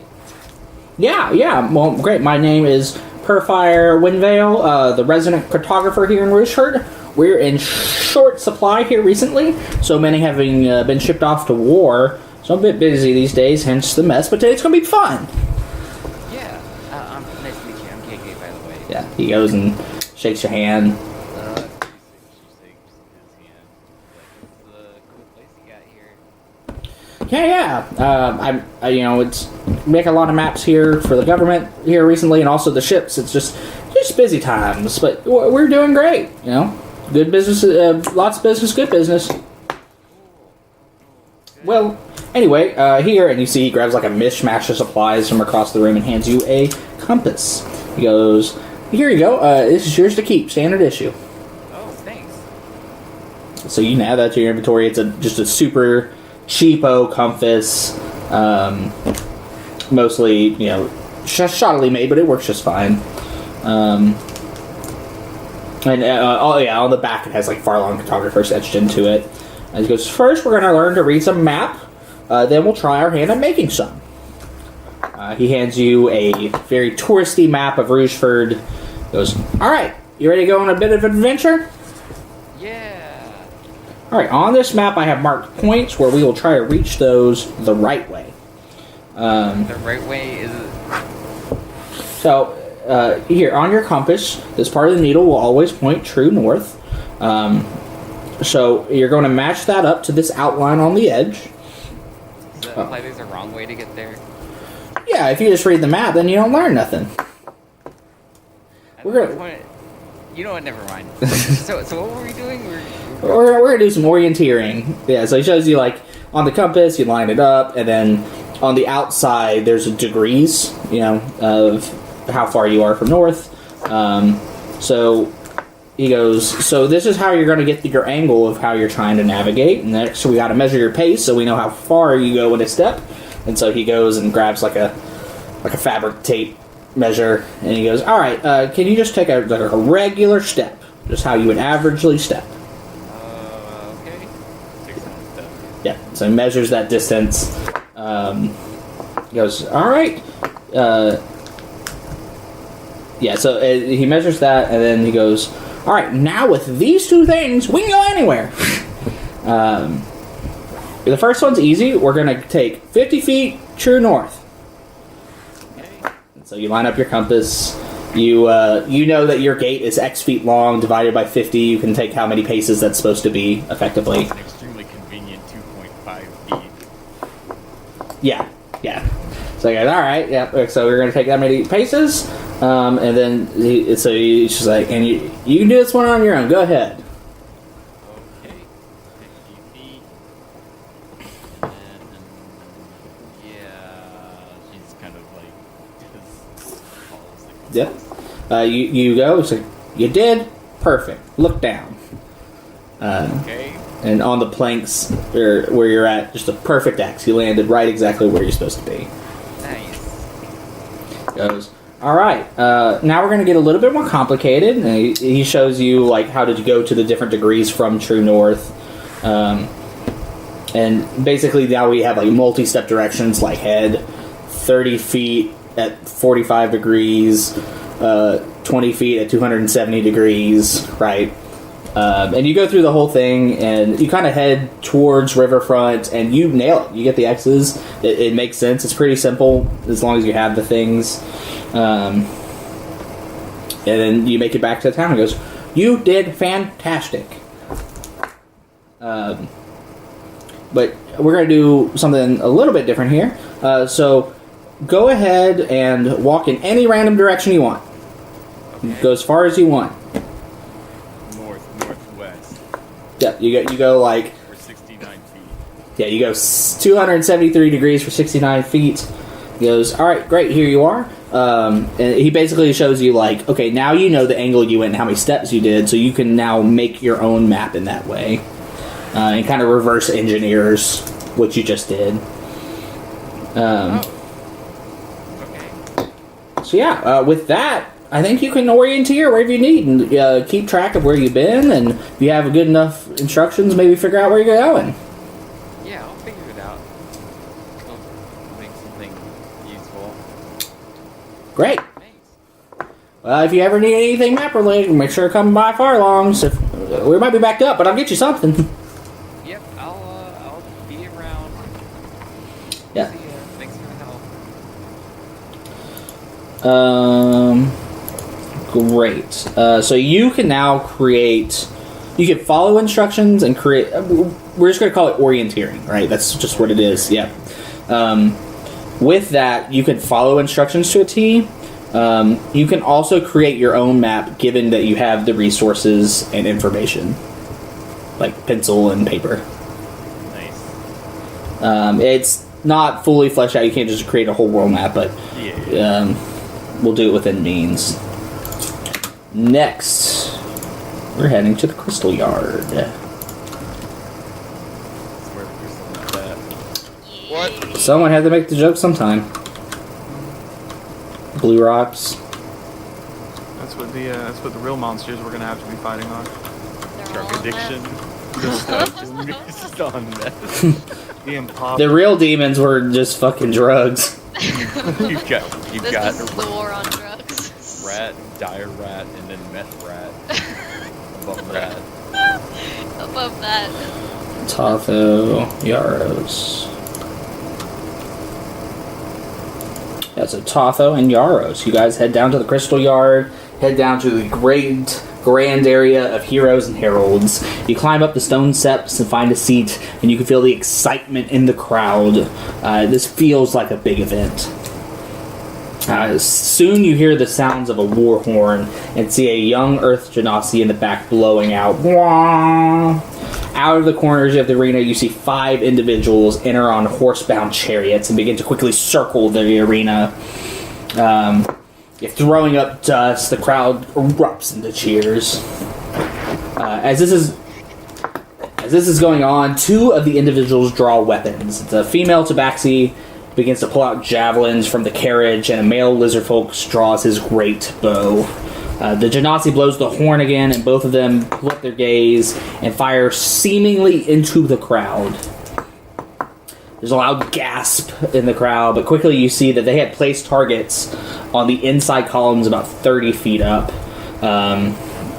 Which would be... Did I place them? They're like in this area here. I lost my place. Yeah, they fire a second time. You see each hitting a second set of columns, and make sure to get all 4 hits. Beautiful bullseyes. And you see the arrows and javelins have definitely made their mark. Once again, the crowd breaks into cheers. Next, a dwarf in full plate armor grabs 2 shields and jumps from his carriage into the center arena and manages to make a roll and then stands on 2 feet. Soon you hear the Genasi blow that war horn again.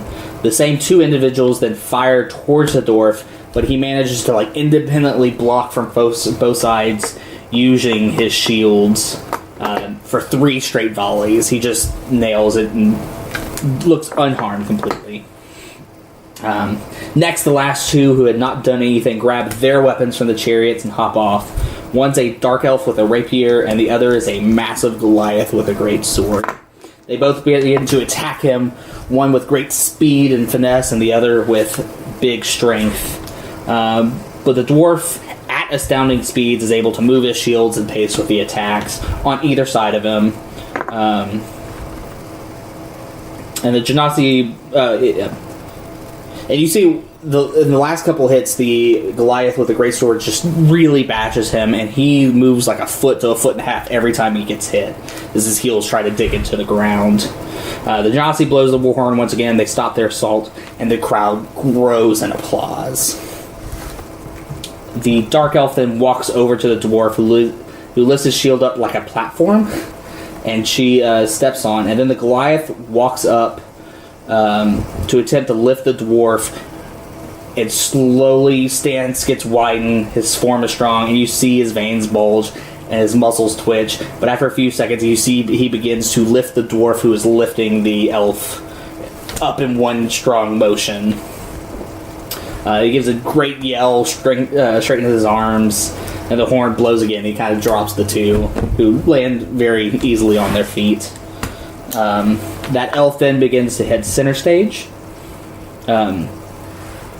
It was hard to notice during the time, but as they went on, the 2 range fighters then took time to settle the horses, place them on the 4 cardinal directions of the arena, and all 4 of the others find their way to one. And they grab what looks like a pile of balloons each, and when the horn next blows, they begin throwing them at the dark elf lady in the center. And she just hits them all perfectly with lightning speed and precision, popping all of these like water-dyed balloons, like big things of pigment come out, and you see that she's popping each of these as fast as they can throw them, and she stays completely clean, bone dry at the end. The horn blows once again, and all 5 contestants come to the center of the stage, take a bow, then head over to their horses, do a little spin, and then head back into the area that they came out. The crowd is abuzz, and you see these, especially the kids here, have had like their minds blown at what they've seen. I'm just gonna go ahead and tell you, from the master use of their weapons and showmanship, you can also tell that they are expert swordsmen. They are absolutely like beasts with the blade. No pun intended. Yeah. No, they certainly have talent for sure. And oh man, I'm sorry. I forgot I'd grabbed this. He kind of hands Tatho a little bag.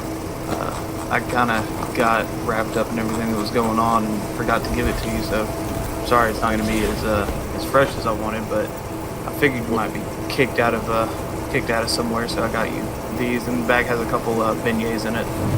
Oh shit! Man, you ain't had to do it, bro. Why you treat me so bad? You ain't had to do this. It's just food, man. Look. You ain't gotta treat me this good. We're good. But no, that was they did some interesting things out there. I think they might actually be able to, if we could ever, get some time to talk to them, it might help us out with maybe some tactical things. Shit, talk to them.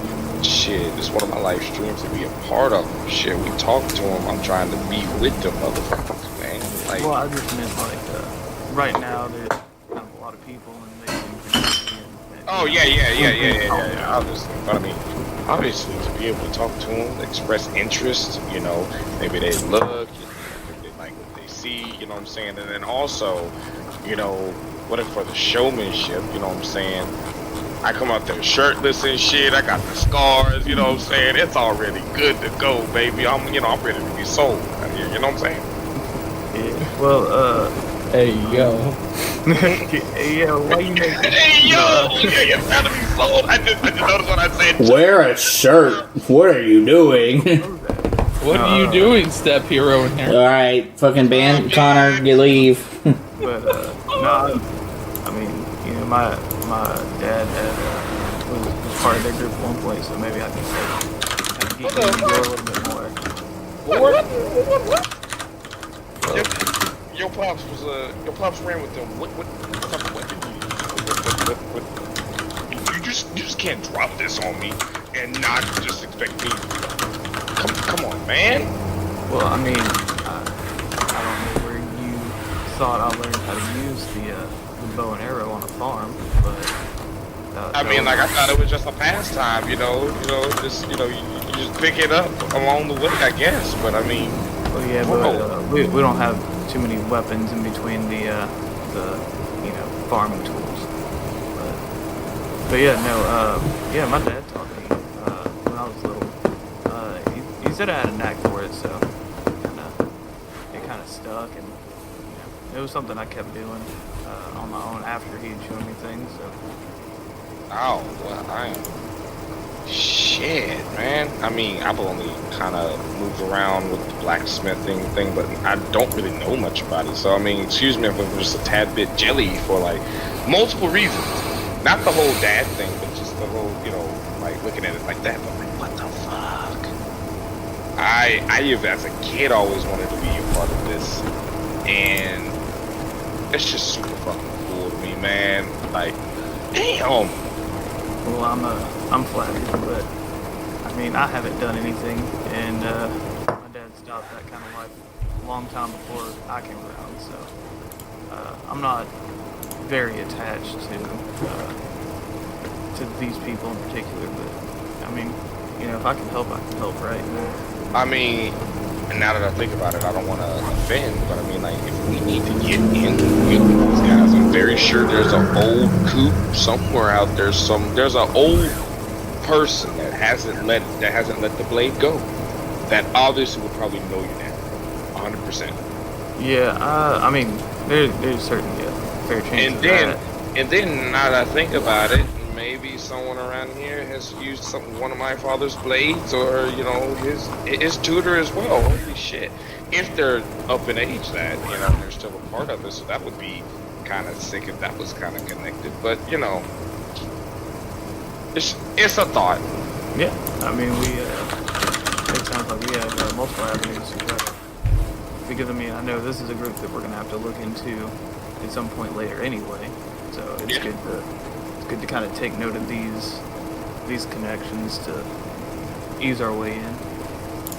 All right. Absolutely. So you guys have a great conversation about information of past lives and your dreams for the future. You'll have a good time, and then y'all remember it's about time to head to lunch. Vi and Scarlet, they go to the display of magics. And I am a bad boy and didn't write what the thing was that you get. Wow. Bad boy. Daddy.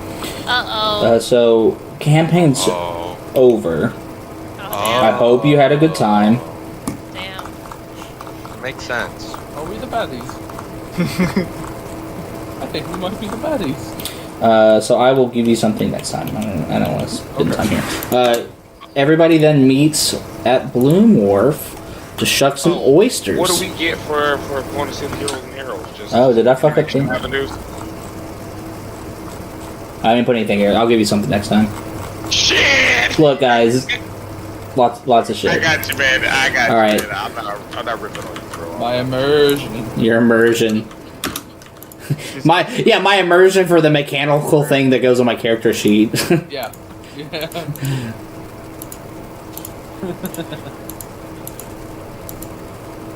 Alright, yeah, you had the Bloom Wharf. Brand has been here before, having done the meat markets. The other ones of you are new. Half of it's exactly seafood, the other half's like exactly land animals. And you see as you walk up, they're kind of finishing up, giving their last display of the morning time. And you all head to the sea part and order. He just gives you a big old bag of oysters. It costs you collectively, individually, I'm assuming you're split it equally, we'll say 3 copper apiece. Y'all don't have favor here, right? This isn't one of the restaurant cooperatives. This is just a meat market. And y'all go off and you head to the docks, hang your feet off into the water, and you shuck some oysters and chuck the shells into the water. And you have a lovely time. Yeah, it's nice and salty and slurpy. As they're fresh, they were caught that morning. You live in a good life. Hell Yeah. It is. How was everyone's morning? I don't know. It was pretty entertaining. Yeah, I can give you the quick lowdown of the other mornings. Vi and Scarlet, you got to see all the schools of magic put on a interesting magic display. Nice. Okay. And then Brand, you had a nice walk into the forest with a gentleman druid who taught you about the plants. That's the TLDR. Oh, the floor. Yeah. Very, very matter-of-fact informational. I'll put it that way. It's going into the evening. Yaris, Vi, Scarlet, and Totho all head towards the heights. No, yeah, the heights. No, right? No, the Sunrise District. To listen to me one. Holy shit. I was is the symphony like the kind of thing where people are getting dressed up for, or is this kind of casual? I don't know. How are you trying to retrieve that information? So far you have a pamphlet. Is there like a dress code in the pamphlet? Doesn't specifically say. I would assume I think we should get dressed up for the symphony. I think most of the people will be. It couldn't hurt. Try to go in your best. Ma said always there's no such thing Maybe we as have Speed go overdressed.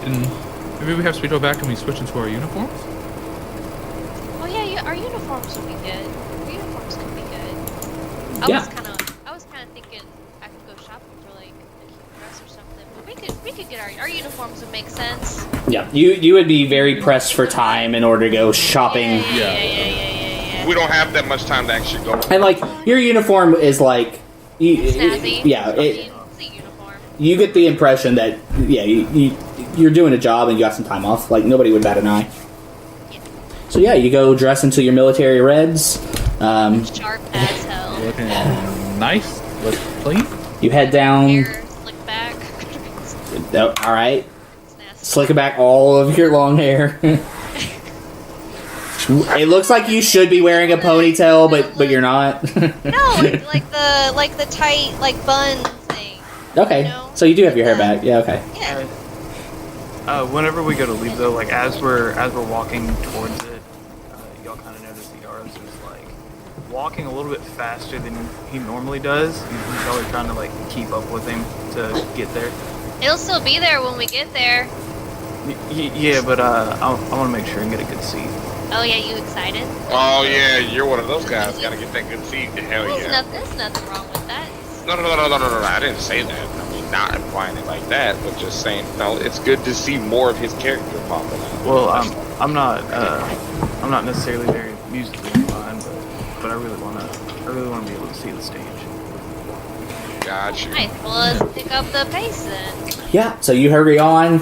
You head, once again, you approach the Sunrise Theater on the outside. It's the same loud, ostentatious sign that it's been, but the events have changed every day, and today it says Rougarou Conservatory of the Arts, orchestra playing and being conducted by Fabiano Vatuli. Fabiano. Yep. You're then ushered into some seats, and you get there just good enough where it's like you're not the lower part, but you do definitely have a middle seat, and you can definitely see the stage just fine. They give us some of those little fancy binoculars. Not that high up. Not that y'all don't have that much money. All right. But you do get, you do get the. You're like next time. What's the bulletin? What's the thing called? The paper. Playbill? Playbill. Program? Yeah, the program. Yeah, you get a program of what's being played tonight. And it's Any hits? No. it's definitely all songs. Black Eyed Peas or Yeah, yeah. Black Eyed Peas, the That oldies. exists today. Oh no. 104.5. Oh shit! I miss Mids 104.5. Yeah. It had some good classics, and so these are all have been arranged. The gentleman who wrote it, arranged it, and is the conductor for tonight is Fabiano Vituli. And it looks like there's just a couple suites of songs. So yeah, you're ushered into the seats, and then you hear the orchestra tuning kind of as you arrive. Wow, as they're trying to get y'all in pitch. Soon the lights go dark and a spotlight kicks on, and you see a man walk up and stand in front of the orchestra. He's a middle-aged halfling who pulls out a baton and stands at the ready. He begins to bounce his baton very lightly, and you hear a very staccato tune coming from the woodwind section. And the conductor then puts out a strong arm, and you hear a low support start to come from the brass. It crescendos as he lifts his arm. The choir then kicks in the back to the middle range as as a man in the center begins to sing a main melody, and the low sections start their counter melody below them. Then the woodlands they kind of stay in that light bouncy range. And at this point you look above the band and you see colors kind of begin to appear. They're abstract, but you see a blue like the sky and a green kind of like the grass. This tune is upbeat and it seems hopeful. Eventually it ends with like a long held out note that gets softer and lower and lower and lower into the... Can we see what's creating the colors? Sure. Make a Arcana check. While that's going on, I'm looking for a very specific person. We missed that earlier! I was looking for a very specific person in the orchestra. Roll perception for that. Connor, you got a 20? Yes. You didn't have a lot of this in your village, but you know other villages definitely did, that there is an ability to create magic with art, visual and musical in this case, and you believe that it is the group of people who are holding together this illusion as they play the music. Okay, cool. That's real nice. But this looks like this is like high magic though, right? Like this isn't some crystal thing? Roll. You rolled a 20 yet. You can identify as this high magic. This is high magic. Okay. Yeah. And you know this because in the original Operation Rougarou docket, the Rougeford Conservatory of the Arts, the difference between effectively bardic magic in this world is highly trained classical forms of music effectively produce high magic, and this lower new styles of folk music tend to do low magic. So you have been told that. Mark, what was the number on your roll? I got 11. It's dark. You can't quite see. Imagine dudes with like fiddles and like low magic crystals stuffed into them. They just crush them and sprinkle them across the bow. Yeah. All right. The second song starts as a clarinet plays out a single note that holds and holds and holds until it begins to fall and sway into a slow melody. Soon the slow descents of harps come in, and after that a somber piano chords. Over this, a solo tenor singer steps up and begins a heart-melting solo. It's slow and it's sad. And as he sings his heart out, you see above him similar kind of illusion of colors before, but this time they're dark indigos and reds, and they kind of swirl around in tension. Soon, when the refrain comes, a bunch of French horns begin to pierce strongly through, which is soon supported by the rest of the band and the chorus as they give long, sweeping notes. And the song eventually ends on like one strong chord. I'm gonna let out a single tear. Scarlet is like gross crying, but silently. And like surprised, be like, why is there salt water on my face? Like the single with the tear, you don't realize you're crying, right? And then you like touch it with one finger, and you're like, oh. Yeah. Scarlet's just nasty. Yeah. And as they hold this note and it lets it fall, the whole crowd erupts, and you hear other people sniffing. I was gonna do that, that side clap, Yaros, roll perception again. Yes. Huh? Please be good. Okay, that's a lot better. That is an 18. You are sure at this point that that person is not here. Okay. The next song starts with the same melody from the second song as that clarinet plays, but it's soon played over by the counter melody with the brass from the first song. And they seem to clash at first, but soon they come together and pick up the pace as a loud statement chord, and it resonates. And then from there, the song speeds even further up as the brass starts a very strong main piece, and the choir sings a counter melody, and the woodlands do grand sweeps and falls and sweeps and falls.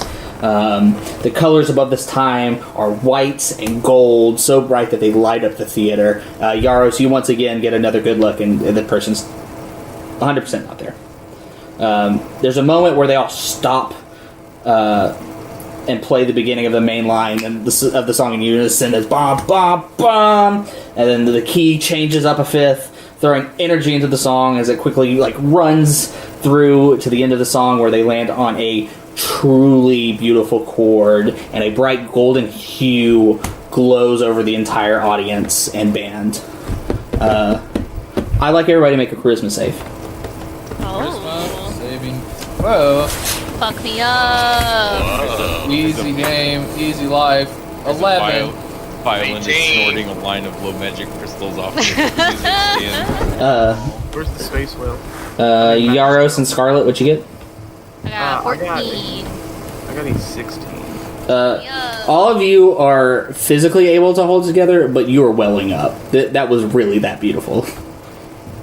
Scarlet was already crying. Yeah, if you could voluntarily fail and just weep. Yeah, Scarlet failed. Totho's trying to play strongman over there with his 18. hey, man, that was good. That shit was fucking fantastic. Desperately trying to not cry. Just desperately trying and failing. Yeah. So that Silently ugly crying. yeah. After that, you see many people in the crowd are actively weeping, and they all take a big stand up, take a big bow.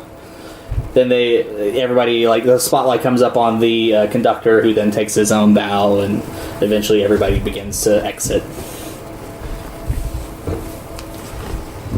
Scarlet's gonna be like, "Faye, do you have a tissue?" Yeah.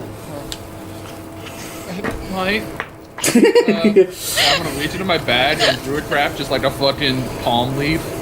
I rub the palm leaf on my. That's fine. Hopefully it's not poison ivy. Rubs it on her face. Make another one for myself. Wipe my eyes and nose. And I will say, as me, Tyler, the human, there ain't no shame in crying at a symphony. That shit slaps different. It makes you feel. I cry at symphonies. You can feel it. You can feel it. It tickles the balls of your heart. You know? It tickles the balls of your heart. What? No, you know. I'm gonna write that in my. Oh yeah. Yeah. And it's gonna be your fucking. It's gonna be your yearbook quote. Freaking Pada in D minor. My balls, the balls of my heart. No, the balls of your heart, baby. Right, they tickled the balls of my heart. And also my balls. No. Also my regular balls. Feel it down. My loins were activated. These loins have been. Yeah, shit. It's saying it's saying a love song that slapped my face, also my weeba. They slap your face and call your mama beautiful. Alright, so y'all have a beautiful, wonderful time there. And you kind of all try to head back to the fort in a slobbery mess. What was I doing during that? Well, we're Oh yeah! alright. We head over to Leisure Levy at the casino. For the thing. Yeah, no, apparently I just thought I did these and I didn't. You can cry in public easier now? I don't know. Yeah. Do you want to say that during the walk back, if it's all right, do we have a little bit of time to talk? Or? Yeah, go ahead. Okay. Scarlett's gonna be like, she sniffles. Yaros, did you you had fun too, right? It was good. Was it because you were pretty excited for it too, huh? She sniffles. Yeah, I had a good time. As you can see, like, his entire body language is just counterintuitive to what he's saying. Was it? Are you sure? No, it's all good. I was just, I thought I might see somebody there, but, we'll talk about it some other time. As he just kind of keeps walking towards the, As he's walking, you're gonna hear like this eeriness creep into your mind. If you're holding it for time's sake, please feel free to talk about this. Don't hold back from me. If you're just holding it, just withhold it. Okay. With the things from the past few days, and then that he specifically isn't like in a place to talk about it. Like he's shelving it because he doesn't want to have to deal with it right then, type of thing. Like I said, you're gonna hear this like whisper in your mind that coalesces into Faye's voice, and telekinetically you're gonna hear her say, "Are you okay? There's something we can talk about. I'd be happy to listen." Scarlet sniffles. He's like, "Alright, if you don't want to talk, that's fine. Alright." Leave the man alone. And you're just gonna see Totho just keep walking ahead of everybody, and it's just gonna be humming. Faye, that was a nice special time, huh? That was good. That was great. Yeah. I wish KK and Brandon come too. I wonder what they're up to. I would have liked to see Bran cry because the music was so pretty. It tickled the balls of your heart. I wonder what they're up to as you hear police sirens in the background. Hey, at that moment, as soon as you hear the tick of the balls of the heart, Totho's gonna stop humming and stop because, like, at that moment, just give you a little bit. He's thinking like a Disney, like he's on that whole fucking like mindset is like both the performance and shit of like a Disney like musical. That's where he's at. He's in that fucking mode. Yeah, like you've unlocked something about that. So he enjoys musicals and shit like that. So all of that, just like he's into it. So he's I like that you said musical, which implies like some sort Broadway? of Broadway here in Rougarou. Yeah. Rouge for Broadway. But like 100% just musicals, music, all that shit. So he's certainly into it, but he is gonna look at Scarlet and yeah. what the fuck? You should see. Balls. It's like a saying, you know. It's like a saying when something's No one says that shit. nice. Emily, Rex Colton for saying that shit in character. Don't. No one says that. Who says that? Oh, I mean, I don't know. Some kids in school. Okay. No, I Some mean, kids in school, so you learn it from some kids in school. That's a great place to learn some shit. Okay. I mean, I just okay. Sorry. Are you not supposed to learn it at school? That's what I Jesus thought. Christ. I thought you learn things in school. Hard cut, rolling set. Yeah. We head over to Ralishaz. You, KK and Brand, you're walking up to this big, beautiful building. Y'all doing anything before you head in? Didn't go to the symphony because music is stupid. You understand? Yeah, I totally. She takes the swig out of her flask. Yeah, I totally understand. There's absolute. What is? This is everything you guys wanted. Brand, you don't have to justify being here. It's fine. Why? Shit on it You think hard. I'm going to judge you? You think I'm going to judge you? Be like, oh, maybe you should be more responsible with that money. Is like put everything on green at the roulette table. Listen, I don't need luck. And Bran Everything on pulls green. out You- like you little the vial. statistics guy. He pulls out a vial that's got like a beetle, and he goes, "This is all I need." What's in that? Besides the beetle, I can see the beetle. What is this good math doing juice? Like what? He goes, look, hold out your hand. She holds out her hand. Brand takes the vial, pops it open, and puts the beetle on his hand. Her hand. His hand? Her hand. I'm sorry, her hand. How do I roll a d6? With your hand. Stop it! You are a dad. Hold it. Idiot. God All right. damn, bro. You gotta wait a little bit, bro, for the content pop Maybe ain't even out yet. Damn. So the beetle bites KK. Ah, what the fuck? She like, No, don't worry about it. Don't worry about it. It's fine. Look, that means you're lucky.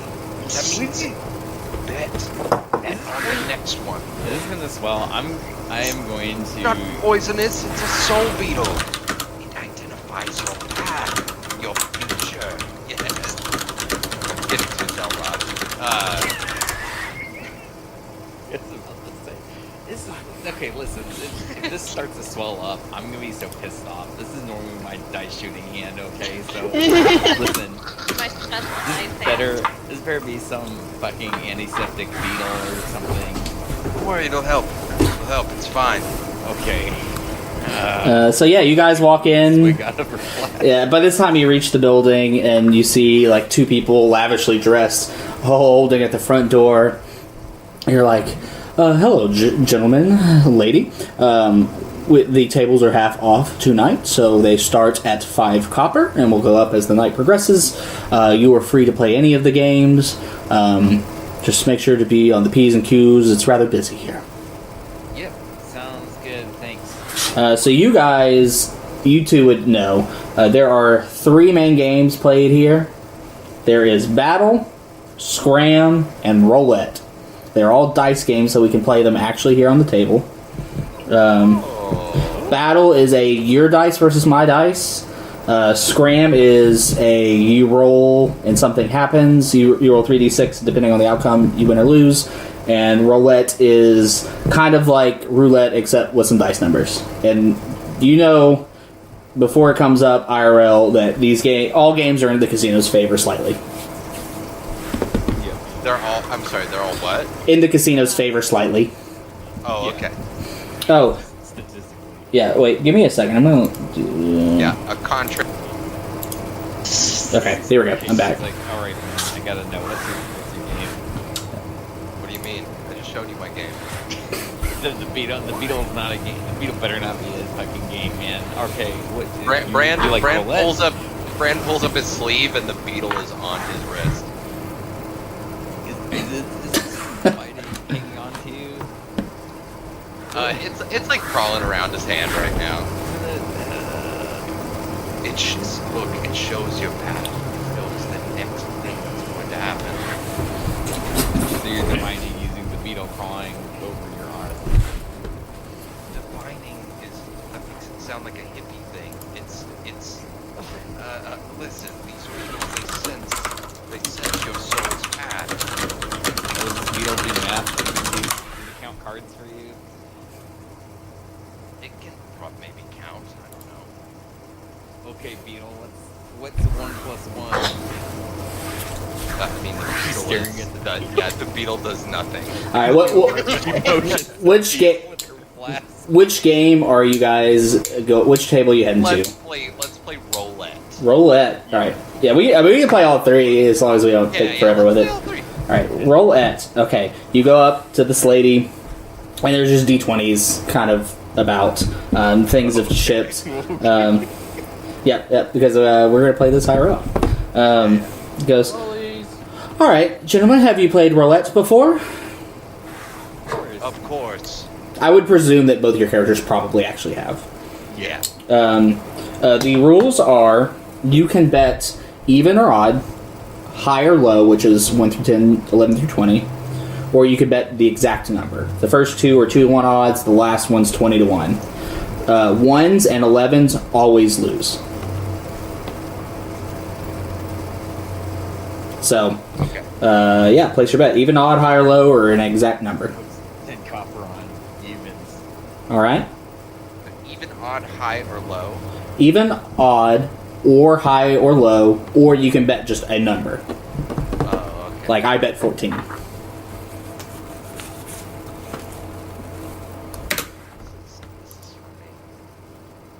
I am going to bet odds. All right, so y'all betting against each other. How much you betting?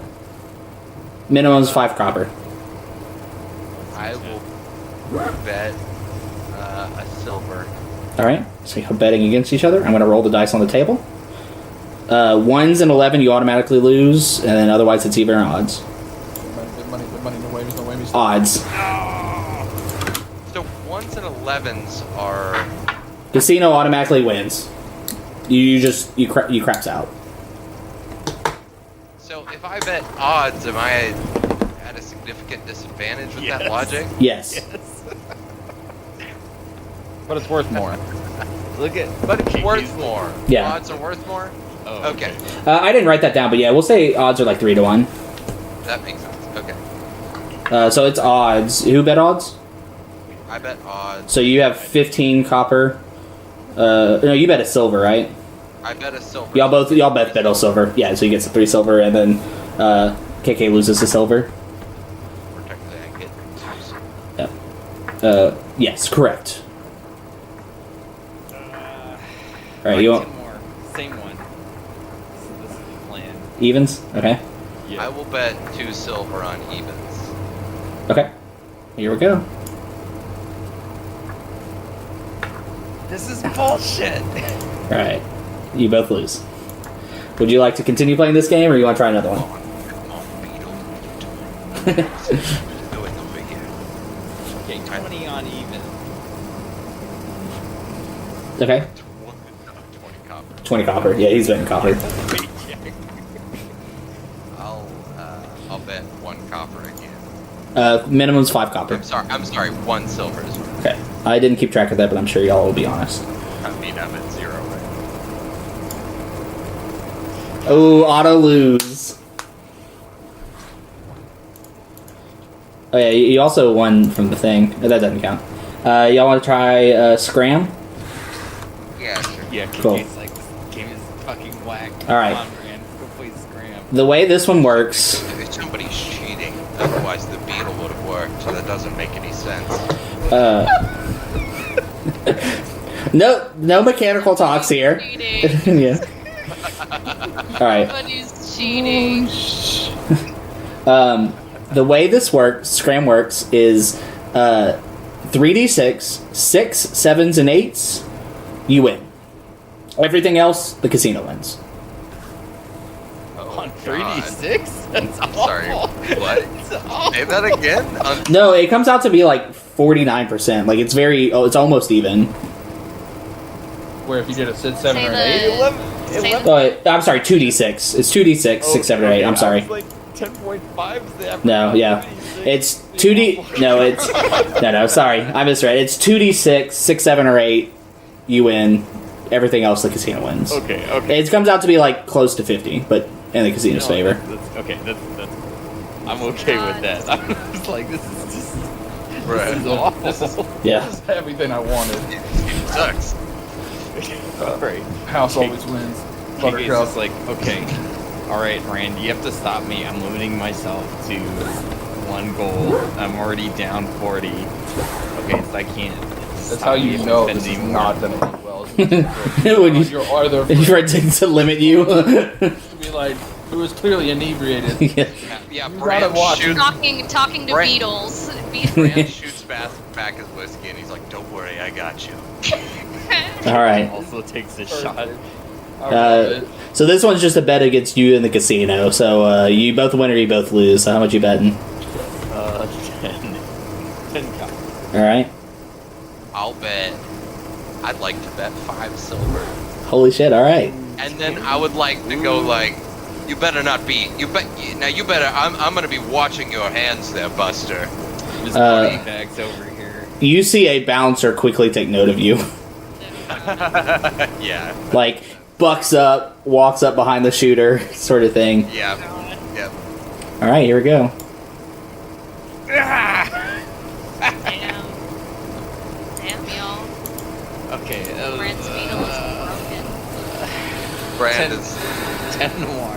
10 more. All right. I can at least break even on this game, You're right? just chasing your losses at this point. Holy shit. Did I say 10 silver a second ago? You did. 10 silver, so that's a gold, right? Yeah, it's a gold. Damn. I thought you said Yeah, 5, but yeah. Yeah, you said 5. Oh, yeah, I'll take 5. You can just lose 5. Damn, I'm sorry. I I thought he said Alright. 10. I don't know why I thought You that. gonna bet another 5 silver to make it a gold? I'll bet my other 5. all right. Watch the VOD. I'm gonna Watch the VOD. Take I'm- the currency after. I'm gonna yeet these dice. Oh gosh, where'd they go? No. Oh, that sucks. You lose. All right. Y'all want to play one more hand, or you want to go play the third game? The odds are not in your favor. Brand stands up from the table and he looks at the bouncer. Yeah, he bulks up. KK like holds them down. It's okay. Alright. This is a fine establishment, Oh, and he Yeah, it's like a big dragonborn bouncer who's like damn straight. And it's time for us to go have to another very, table. very nice scale. Thank you. Alright. I really like the part where the woodwinds played in tempo with them. that was my favorite part. Alright, this last one's in battle. It's my D20 versus yours. I get a +1. And you auto lose on ones, you double your money on a 20. Alright, come on. Big money, no Come whammy. on. Okay, I'm doing 10. I'm doing 10 this time. 10 copper. Yeah. Alright, I'm gonna bet a silver. Alright, I'd like you two to roll yours first, and then I'll roll afterwards. Okay, what's the roll again? It's just a D. Oh! Yeah. Yeah, you auto win and you double whatever your bet was. Because it, So you bet 10, so you're getting back 20. I'm back in it. I'm back. Colton, just roll a D20 in TaleSpire. oh, well, I rolled a. Okay. We all want to see it. Hit space, grab the die, and just roll it. Thank you for reminding me. Yep. Do that. Holy shit! This is what. KK's like This is what pointing at the the beetle beetle. was talking about. How much did you bet? Silver. Yeah, so you get 2 silver back. At this point, the bouncer's watching them again. I get. So I doubled my money. You won what you automatically win double what you bet. So you bet 5 silver, right? So I earned 1 silver. No, I bet 1 silver. You bet 1 silver, so you earned 2. So I earned 2. Correct. Okay. Gotcha. Alright, let's go. This is how addiction starts. Alright, I'm going 20. We're 20. I'm feeling this game brain. This, I make eye contact. I like very aggressive eye contact with KK. I'm like, this is our game. Yeah, that's Uh-huh. And then they lose all their money. yeah, let's go. I'm betting the 2 silver I just earned, and he smacks it on the table and rolls. Yeah, 20 copper. The house is just loosening y'all asses up, man. 14 and 9. Okay. Uh-huh. Y'all fucking sweating yet? Always. I know how Oh, did you? Someone rolled a 14. Y'all push. No, you get a +1 You're on plus top. one. Oh, I do get a +1. Y'all suck, idiots. Brand holds KK. I promised you that I'd help you get out of this, and I'll be the responsible one, and we are going to leave. Why? I still have 30 left. You still have 30 left? Okay, here. I'll just put it all Listen, on that's this one. not. That's okay. Listen, by that logic, this is not our path. This is not our path. This is not our path. What are you talking about? Let's put 30 down and There we'll lose are it. more. I There's know more that ways. I am perhaps not the best person to say this, but there are better economic uses for it. Sir, 30 copper. You playing? Yes, I'm 30 copper. I'm playing. Listen, I limited myself to 100 copper when I got here. Okay, all right. I understand you've had a bad night, and that's okay. All right, but still, give me this one. I can get at least some of this back. Soon. I'll let you do one more, but you asked me to help you. Yes, at 100 copper. All right, let me just get this. Oh, come on. All right, sir. 13. Here comes my roll. Yeah. You win. Yeah. I'm back in it. All right, so yeah, you get 30 copper. Okay, you know what?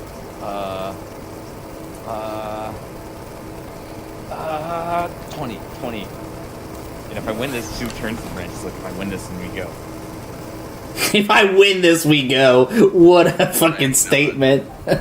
All right, go ahead. We could go. It's like way over there. Ooh. All right.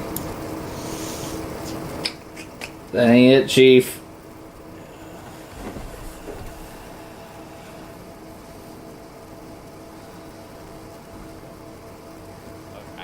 I should probably go now. She doesn't want it. It doesn't look like she wants it. Beetle says it's time to. Yeah, the Beetle also told you to do all the. Never mind. You know what, Beetle? You've done nothing wrong. She sips her glass. All right. Beetle kind of flexes its mandibles. Let's get out of here. Yeah. You guys head back to the fort, presumably. It is the last night of the festival. It is Friday night. Is there anything you guys wish to do on this final night of the festival?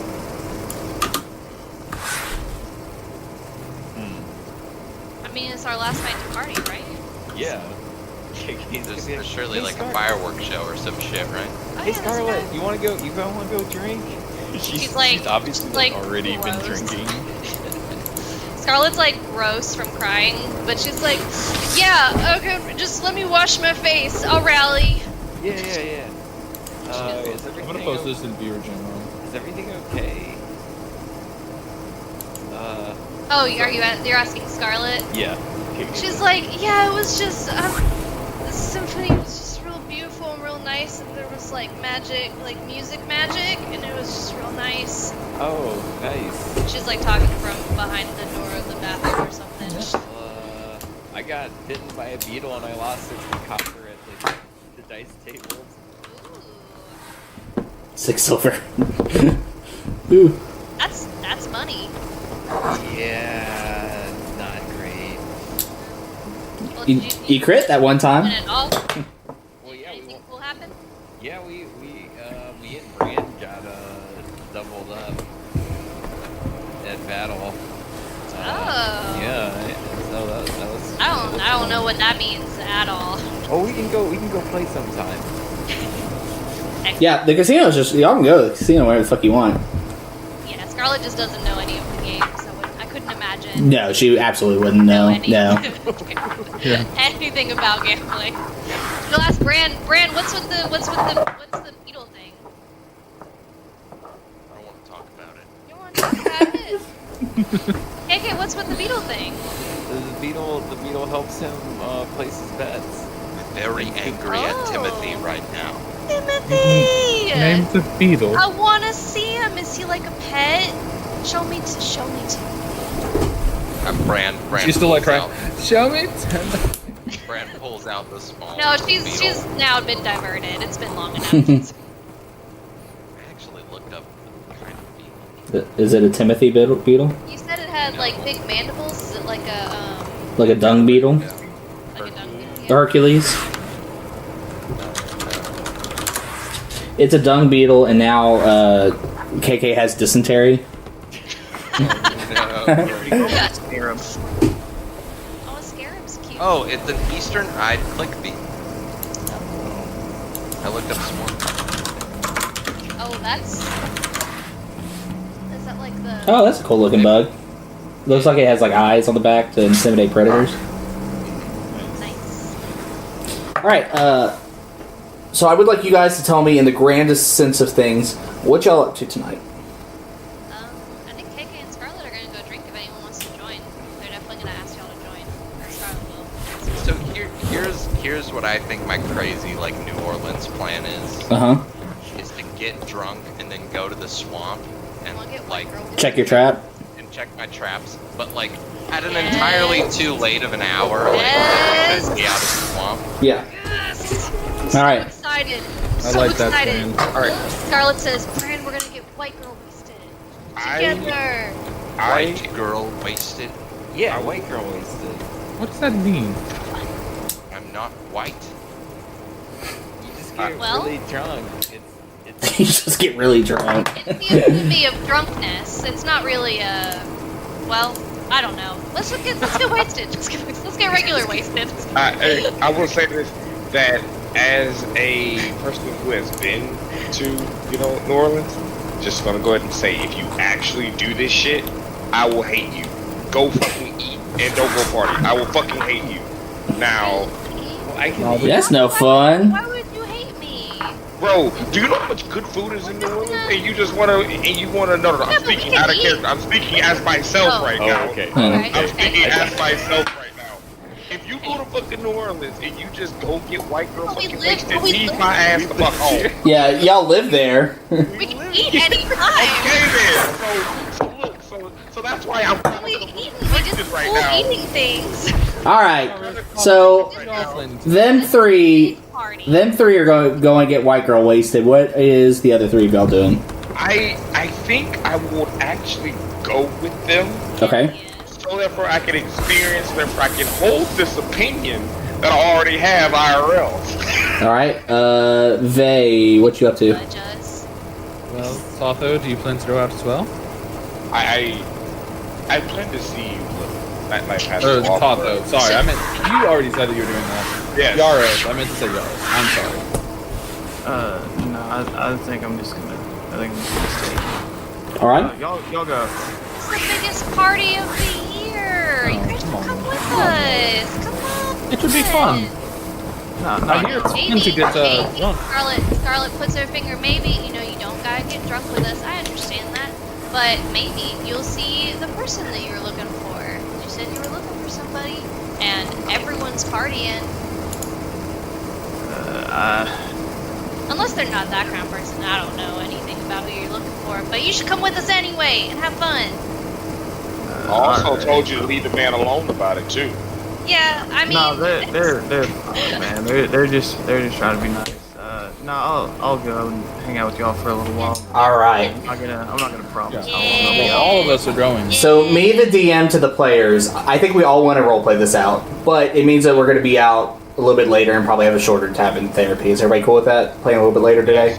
I mean, Okay. Go. All right, just want to all be on the same page. Y'all head to Bloom Street. It's popping. pop.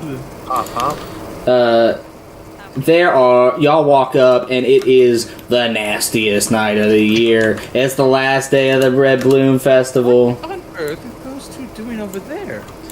Take their clothes off for beads. Yeah, you Oh, get hell yeah. for taking your shirt off. Standing on each other. They run People can see you. they run perception. Roll perception, Okay. please. Yeah, gladly. Oof. 7. You think they're just having the coitus? I want to ask. What are they doing? Yeah, Charles. What y'all did there when you came last time? Charles, what? We didn't do anything. Reproduction. 1 sec, Charles. What's she saying? In this, Uh huh. is there like, they have like the little kind of hotel roofs and Yeah. I mean, not hotel, but like. Yeah, there's a second story in all these. There's, yes. Yeah. Yes. Okay. Some of them have like little places where you say, hell yeah. Yeah. So Vi looks down the road and she sees, everybody lifting their shirts, jiggling their boobies. There's dudes over there helicoptering because this is an equal establishment here. We got farther, just like tighter and tighter. And it's 10 times worse than when y'all came on a Tuesday. Like, it's a Friday. It's the last day of the other 4. There are people just blacked out on the street, asleep on a corner, and Vi, you just see these people and you're like, they're fucking what? What are they doing? So this is. We're gonna have Amelia hook us up. We're gonna have a good time. Amelia's gonna hook. Don't worry about it. Don't worry about it. This Amelia's is what y'all been doing every night. Not every night, just a bunch of them. In this big commotion, everything's going on. You see a mob of people coming. You hear them from behind you, And you see that they are all lifting up the older lady from the other night, and she is completely in the buff, arms crossed, standing up with an uncountable amount of beads. Everybody is chanting, "Bloom Street Queen! Bloom Street Queen!" Scarlet joins the chant. She's like, Bloom Street Queen. Yeah. What's the lady's name? Is anyone saying her name? No, they're just referring to her as the Bloom Street Queen. Yeah. Bloom Street. It's a yeah. It's like a 65-year-old lady. Something I heard around here as well is that always avoid the bars that have nobody in here, because there's gonna be a lot of people that's gonna say, "Hey, come on up in here, come up in here." If that shit's dead, you walk right on by. Do not look at them by. Don't worry. give them any attention. Walk by. Don't worry. We're going to the Very clearly Amelia's terrified place. at this point. We're going to the vodka Spine's place. very scared. Vi, don't be scared. Shh, shh, shh. Vi, take my hand. Take my hand. Okay, fine. Listen, this is just like cultural differences, you know. So you just gotta, Right, you gotta play cool. Yeah, gotta relax. right, We're gonna all relax. Come on, let's go. We're having a great time. Good times. Don't look at them. Don't look at them. Don't look anyone in the eye. By the way, that's an Mind your own inflatable business. penis right there. If you want to go ahead and look at that. God. This might be a I good wanna steal opportunity that. for some anatomy lessons. Oh my god. Did we get to the bar? That's a human one right there. That's a Did we human get one. to the bar? Just say, Tyler, save us. No, y'all are still questioning the street until y'all done with that. Y'all are outside. AKA through the crowd to the bar. Yeah, we're trying to push through. which We're one, though, bro? Is it a busy one, or did you get Amelia's, it's the vodka. It's the I don't think vodka they can bar. tell anymore. The vodka is where all the white girl. All the Oh, okay, gotcha, gotcha, Yeah. That's where we're going. Hey, you know, if you go too far up the street, you end up getting into the part where it's a multicolored flag. So be reminded about that. Tato, I don't want to hear any judgments from you. We're going to Amelia's bar. I ain't Right. judging for shit, man. I done had enough. So by this time, y'all have grabbed arms. You're dragging them through this crowd of naked people, and you enter, and you are in clear spirits, and it is a almost female-only bar at this point. But it is packed to the gills, standing room only, Oh no. No. In danger. and for those who know know her, Amelia is at the bar just slinging drinks. I mean, they're just Scarlett's killing like, it. Amelia! Oh, hey guys, you managed to make it through the crowd with all your clothes on? I'm impressed. Yeah, we made it through the crowd. We brought our friends, and More people. look, this is Vay, that's Tato, that's Yaros, that's Brand. Hello. Drinks for everybody. I don't She's think like, I'm supposed to be. 6 shots of vodka. No, All right. it's supposed to be 6 shots coming up. 6 shots. Mistakes have been made, bro. Mistakes have been made. We gotta go. I mean, We gotta go right now. Oh, we're gonna do shots? All right, here's 6 shots for the 6 of y'all. I gotta tend to some other guys. Yeah. Scarlett starts passing them out. I was cool with people outside. I deal with that shit. But look, fuck that. I don't want to be up in here with all these goddamn women. I'm good. It's like, take a break. There's no one's sweating. Because you're scared of women. Yeah, I imagine Tatho's like profusely sweating. This is how you become not scared. Tato, look at me. Look me I'm in not the eyes. scared of a woman. Look me. She grabs your face. She's like, look me in the eyes. I'll be honest, I'm God. scared too. No, don't be scared. Don't be scared. Take the vodka. All right. We're gonna take the shots. And I'm all our not. fears will go away. I will drink the shot because I have a high tolerance. All right. but I And will Scarlett take it. goes on 3. 1, 2, 3, and she shoots it. Okay, Wait. shoots it with her. Yeah. I'll just see whatever else is doing and be like, I guess this is what you do, and just throw it Scarlett back. slams it on the table, and she's like, another. No. Do not. Yeah, I got you. 1 sec. Yaros is just gonna go, Drink yeah, that. another. And he's gonna, Amelia, he you're goes, great. You're here's, beautiful. he goes, here you go, and he's gonna hand her his, trying to pass it off like they poured her another one. Yeah. No, Amelia hands me my Drink drinks. that for fun. I learned the other night you only take drinks from the bartender. All right, 6 more shots. Here you go. Oh goodness. That's your drink. That's your drink. Hey, I'm gonna let you know. This is the last one you get by. This is it. Bye, how you feeling? No. It tastes Hey. awful. Hey, listen, Listen, you gotta do the next one. The next one tastes better. It's not about how it tastes. It's about how it Do makes I you feel. insight check that shit? Go ahead. Yeah, roll. Hey, I'm just gonna say, Scarlet believes what she's That's a saying. 5. Like, well, Scarlett's never lied to me before. Jesus Scarlet Christ. believes what she's saying. Oh yeah. IRL hate the person that Scarlet is at parties. Hates the person. So Totho's over here, like, you ain't giving her no drinks, and like as he's doing that, he's moving a little bit, and he bumps into the girl next to him and goes, "Oh hey, and she grabs your big muscle arm. Excuse me. Scarlet goes, woohoo! Pardon me. Oh no, you don't have to be pardoned. Oh god, that's awful.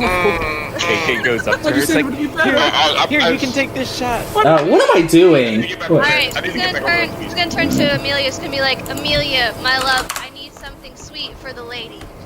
Never mind. I'll still be. Wait, sorry guys, I made a big mistake not playing Meatball Hell.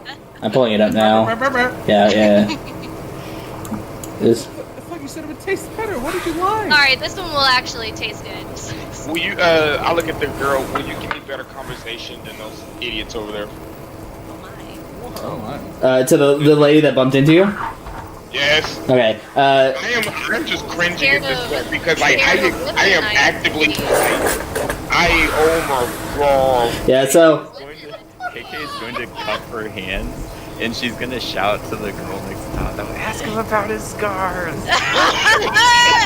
Yeah. At that point, the bartender comes back and she has a nice, fruity. You can't. I mean, y'all don't know. It's some like beautiful ombre drink. She goes, "All right, here's the fruity drink you asked for." And at that time, Lady goes, "Oh, I was gonna ask you where you got these muscles, but I'll ask about the cigar. I'll buy it. It's cool." Well, yeah. I pushed friends up the way. Got death rolled. Got healed back to life. Yeah. Pretty much just not a big. Whoa! You almost died. That's crazy. Almost died. Neck It's under his shirt. Can I? Where is the scar? Can I see it? No. That's entirely inappropriate. Entirely, completely inappropriate. All right. You looked in your shirt for us earlier, no problem. I don't know what the problem is now. I am. All right. Hey, drink Yeah. this. This is Comfort actually level is at an all-time low right now. Yeah, Vay gets handed this beautiful ombre-colored drink. Yeah, look how pretty it is. Oh wait, to me? No, to Vay. Tato, this isn't for you. This is for Vay. Vay. It's better, you promise. See, Yeah, it's all yes, sugar. 100%. It's sweet. It's sweet, one sweet. And after all that, sugar. yep. Okay. I'll take a sip. Yeah, it's a definitely fruity drink. It hides the alcohol very well. Cool. I've had 2 shots, and assumedly a quarter of this drink in Yeah. a span of like 10 minutes. Correct. Yeah. You are. Uh-huh. Do I It's even over. gotta roll for it? Like, No, but it's going to take about another 10 before it hits you. How small are you, by the way? Alright. And Scarlett's gonna very be like, important. after this, we gotta drink Vay's water. not very tall. Like, Alright, you're- Water? I got you. Just a second. And she's Water's I don't know. And that- Probably like, she might be Three like drinks of slightly water. taller than the average like woman, but not tall. and then the like 6, 5'6". the lady who bumped into Tatho goes, "Oh, okay, I see. You're keeping your secrets. You know, it's not a secret. These muscles. How'd you get these?" Doing odd jobs and helping my dad around with his blacksmithing business at the time. Ooh, I like to call you Daddy. Oh God, please. Scarlett remembers that she's gotta pay for the drink. And then, Yeah, KK's gonna. Yeah, we'll slap a slam gold down. yeah, she goes, "All right, yep, you got it. Here's 6 waters. Here's y'all." So then the lady's friend next to her, Tatha, goes, "Oh, calm down. All right, we don't need no more wet pants around here. You need to chill." Why are the pants wet? Yeah, why are the pants wet? Scarlett's drunk. Like even Tasso would be like, Why are the "Bye, pants what? wet? What? Did someone pee themselves? I don't understand. They go swimming? I'm not trying to be rude I think here, but someone- like, No, what? it's I think not they your went head. swimming. There's like two. Vi, No, there's- Vi. Are you a woman? Yes. No, all right. We're not gonna have the anatomy talk Go dance. here. We're just not. I am banning it. Hey, no. I will kick you.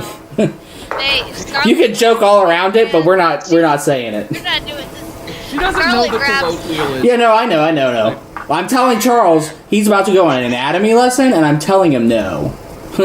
The lady's friend goes, so she goes, oh no, oh, but he is handsome. They both start eyeing you down. Jesus Christ. Yeah, the whole daddy thing trying to strike us up back and forth with me at this very moment. So, yeah. Scarlet says, "They dance with me. Come on, let's go dance." And she grabs me. KK like comes up behind the chick, whispers to her, "He has daddy issues. Change the subject." And she goes to join Scarlet. As you say that and walk away, the lady goes over and goes, "Don't we all?" And then out on the... Actually, I want to take a break here. Brand, what the fuck's going on? Yeah, what's Brand doing? Trying very hard to get drunk. Just... I think at this point he's kind of sad boying it in the corner with this whiskey. Oh. Scarlet, when Scarlet's leaving to dance with Faye, she sees Brand. She's like, Brand, come dance with us. We're dancing. I'm not. Come on, Is come dance is there with music us. playing? No. yeah, there's like a bard in the corner. I would say there jamming. were girls dancing. Screaming. Yeah, there's girls dancing last time. Yeah, it's Last time, so that's what I was going on. it's some pretty boy with an acoustic guitar. I said maybe. Yeah. I don't dance Wanna Why be not? the one that saves me. because I don't like music. It could be Well, that's fun, lame. Brand. It could That's be. lame. It could be so much. You can dance without music. Come on. Hey, look, I like do. this. And Scarlet does a little jig. She's like, you do like this. She likes waving her arms back Is and anybody forth. else dizzy? No, did you drink water? You gotta drink water. You never told her to drink fucking water. I know everybody had a. I did. Yeah, no, she gave everybody a water. There were 6 waters. There's water. Everybody had water. Don't fuss, Tato. You're way over there talking to those other women. You can't talk to I'm yourself. not You even can't. talking to other women. I'm Way talking to one across. goddamn woman. Oh no, there's 2 of us now, honey. What's up? What's good? Hey, sister! And the third one comes around. Tyler. Uh-huh. Yeah. I'm gonna take a chip. Oh no. Yeah. These are those girls from that night. That's a deep inside joke that we're not going over here. About drunk white ladies at a bar. Yes, Oh sir. shit! Wasn't I there? Probably, yeah. I was there. And then we're gonna dance. So Brand, you're over in the corner and you see a lady comes like, loner type. I can get behind this. What's your deal? That's right, I'm the loner type.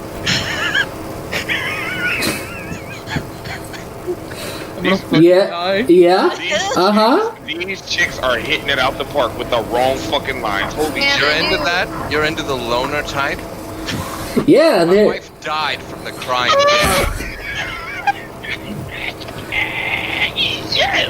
that You're either too drunk or you're not all drunk right. enough. I'm gonna roll. I have a terrible line in my head.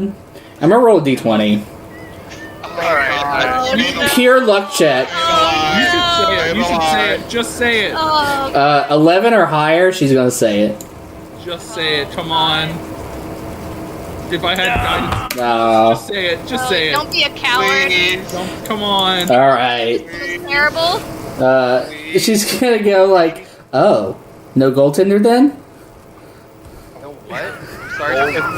Goaltender. Goaltender? As in like a goalie blocking the shot. Oh, goal. Goaltender, yeah. Keeper, like goal. Okay, I don't Yeah. get what you're saying, but I'm also gonna roleplay that Brand does not under. Yeah. What are you talking about? Yeah, so you're single now, right? Brand holds his head and goes, I have never, in my entire life, failed to get someone to go away from me. And now you have his new life experiences. She's like, hey, Bren, you want to dance with us now, or you want to stay over there? Brand goes, no, I'm very interested in whatever is going on with this woman. So the things that I just said didn't shy you away. You got more interested knowing that I am widowed? Yeah, it's better than being married. Wow! Oh God. I suppose that's true. The Southeast Texas fucking filth is coming out tonight. God damn. Listen, You can take the big money out, or take the boy out of big money, but you can't take the big money out of the kid. Listen, let me be completely frank with you. I'm sure that you'll find a very nice man because you're very perseverant. But there's no chance here. I'm loveless. But what if she don't want a very nice man? We cut over to Tatho. Yeah, we cut over to Tatho, who now has a gaggle of women all ogling him because he is a big, strong Leonin boy. Where is KK in all this? Is she with us? She's dancing with Yeah. Okay. Yeah, I imagine it's like. We're on a table. Where's Yaros doing all this? Yeah, where's Yaros? Well, He snuck out. Where's that other handsome man honestly we what I brought was into trying this to bar? with all the Are you trying to sneak out? yeah. Gotta roll for it, baby. Please. Oh! Yeah. Okay, sorry. Yeah, you did DM me. I'm sorry. Nah, that's all good. Lots of shenanigans happening. Yeah, roll a stealth check. The only thing you need to hide from today is Oh social shit! You rolled a responsibility. stealth check of a 22. Fuck. Oh yeah, that's above everybody's passive perception. He's out. He's out. We're all drunk, we all. Yeah, so now we have it. KK and Vey are dancing. Scarlett's looking over Bran, trying to see what's going on. Tatho's over at the bar now with like 20 women, friends who told friends about this cute guy. One of the only guys at the bar. I mean, Tatho's pretty tall, right? He's very muscular. Yeah, I mean, you think probably. You're kind of hot, Tatho. Oh god! I Blush. out of my business. I think we had fun here. We're quickly spreading the rumors. The night begins to get late. Bran, do you have You eventually? gotta check on the traps. Yeah, y'all hear about the traps. Y'all all decide like, oh yeah, it's getting late. It's heading to last call. Y'all all use the traps as an excuse to leave, and y'all can choose to I either. have a certain excuse that I'm actually gonna use. You gonna leave without us? I'm going my ass the fuck home. I ain't checking no damn traps. I'm going my ass straight the fuck home. So yeah, My excuse is like my excuse to all the women is just like, look, you know what I'm saying? You know, I've got all these muscles, but you know, so I don't think too good up here. You know what I'm saying? You don't want that. You don't want them problems. So just let me go ahead and just be me and just go ahead. I'm gonna. Tatho, you they don't buy any of that. They You sell yourself. eventually you Betty went to academy. you guys like you have to like physically walk out, and you're strong enough to do so. Oh yeah, okay. All right, All right, so I gotta go. you're going back. Is everybody checking the traps, or anybody else heading back specifically? I'll walk with them. All right, I'm sure at that point I'm guessing KK's along too. You guys head back. I'm gonna just roll a luck check. Nice. Flat luck check. That was a lot of fun. Yeah, right? Brand, you get a single, very common frog in your trap. I tell you, I've been It's such a pretty frog. It's such so a pretty frog. stressed since I first arrived. You stressed? Why are you stressed? Oh, because of military. I mean, the military is Military prophecies. Tatho, It's just prophecies. What prophecy? Tell us Wait, yeah. about prophecy. Y'all talk this out. I'm gonna go pee. I'll be back. Alright, Oh. goodbye. Oh, yeah. Goodbye, And- DM. as y'all are walking the other way, you gonna before this action happens, it's like y'all probably like, hey, where you going? Talking about, I'm going fucking home.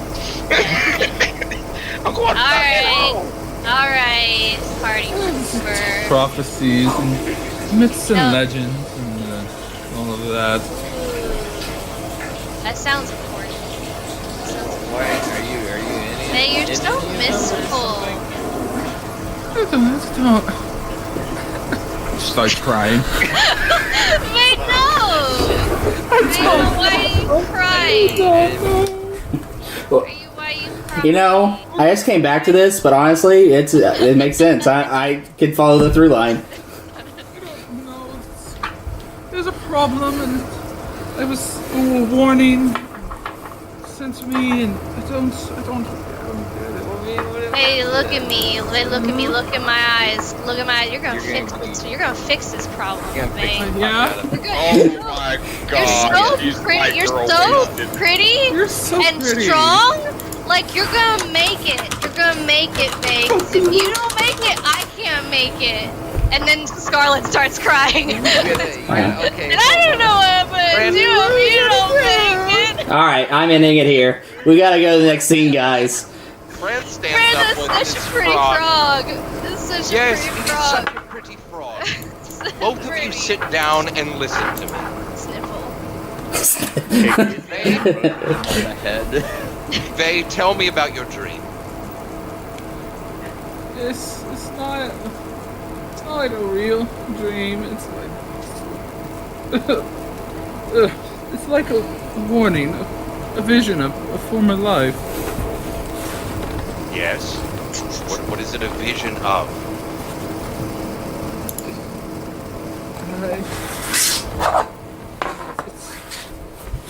You know, I'm trying to remember. Can I just do like, I don't know, like a You very clearly know your vision because it's happened to I it. would Yeah, know it's- I'll just tell you. Do you want the exact wording, or what? I guess what do you? No, I have the wording pulled up here. Yeah, that's the prophecy. But in your mind, it's always a big haze and with your quarry, but this is the only true piece of communication you've gotten directly and very clearly. It's a warning of kind. It's something tragic is happening because of the war. It says that when the land circles the sun, a great blue light cast away from the stars will come to be. You and your circle must dim the light to darkness. That's a real pretty poem. I don't know what it I like means, that. and I see it all the time, and I just don't know. That seems pretty deep, but it might just be KK shrug. Vay, listen. You know what? Listen, this is the got important. It's just indigestion. You got this. You got this. She's gonna No, like I'm just poke her hard like in And the you got, shoulder. Vay, you got us. 'Cause you got this, and you got us. Okay? Listen, nothing is meaningless, but that does not mean that we must always extract the darker meaning from our dreams. Perhaps this warning was of importance, but to allow it to overtake all of your thoughts is, frankly, meaningless. It will only cause you more strain on yourself. Yeah, you gotta relax sometimes, Vay. So worried. It's okay. You know what Took me helps? so long to get to where I am now. So behind others. And now, you and I and everyone here share your worry. You do not have to worry alone any longer. You can't carry it all by yourself. You know what? You should Fran. Yes, I am Bran. You should give her a prop. I think she needs a pet. I really don't think that the frog is going to help her.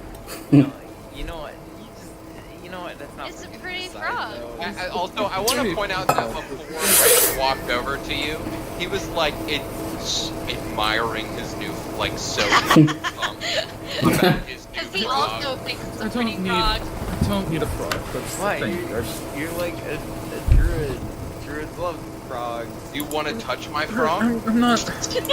Do you want I'm to not You touch? want to touch That my sounds frog? silly. That I'm not sounds that silly, kind of Brand. dude. That sounds silly, Brand. Does that sound silly?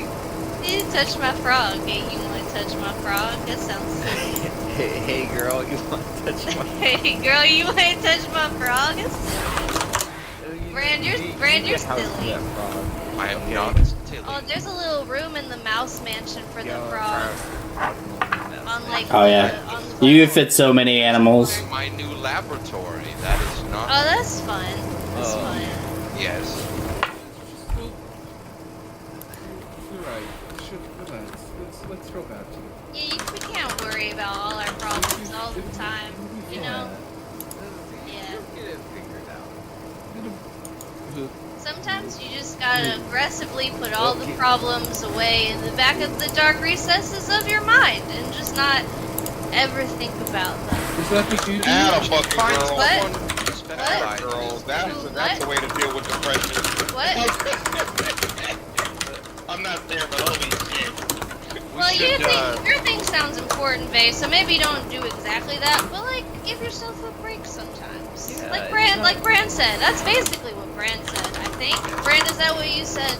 Yes, tomorrow we will find someone who specializes in interpreting dreams. And Yeah. then perhaps we can decide whether we should worry about the death of Oh, humankind. but what if this is Vay's secret? What if this is Vay's secret? Vay, is this your secret? Is this a secret? Huh? Is this a secret? Are you vomiting? You're vomiting. All right, I have to bring this to an end. We have to proceed. We can Vane close is it, intentionally sir. out of this scene at this point. We still have a couple scenes to go tonight. Vane Got is it. Done. So yeah, she vomits. Y'all just kind of like, yeah, okay, well, this is like you're not getting through to her anymore. She's just out of it. You know, she's hit the bottom. Y'all drag her back up and head to bed, all drunk out of your minds. Yep. Just as planned. Yep. You guys. And we gain proficiency in being intoxicated. Point, point, point. Meanwhile, Tasso never gains a proficiency with talking with women because it's a I feel like you should. in-game mechanic. Yeah, but I feel to like that should. You were almost there one time. I was almost there one time, but then Yep. no. you can say shit that's so profound you get a proficiency, or not proficiency, but at least advantage. All right, you guys are in bed. You are asleep. The festival is over.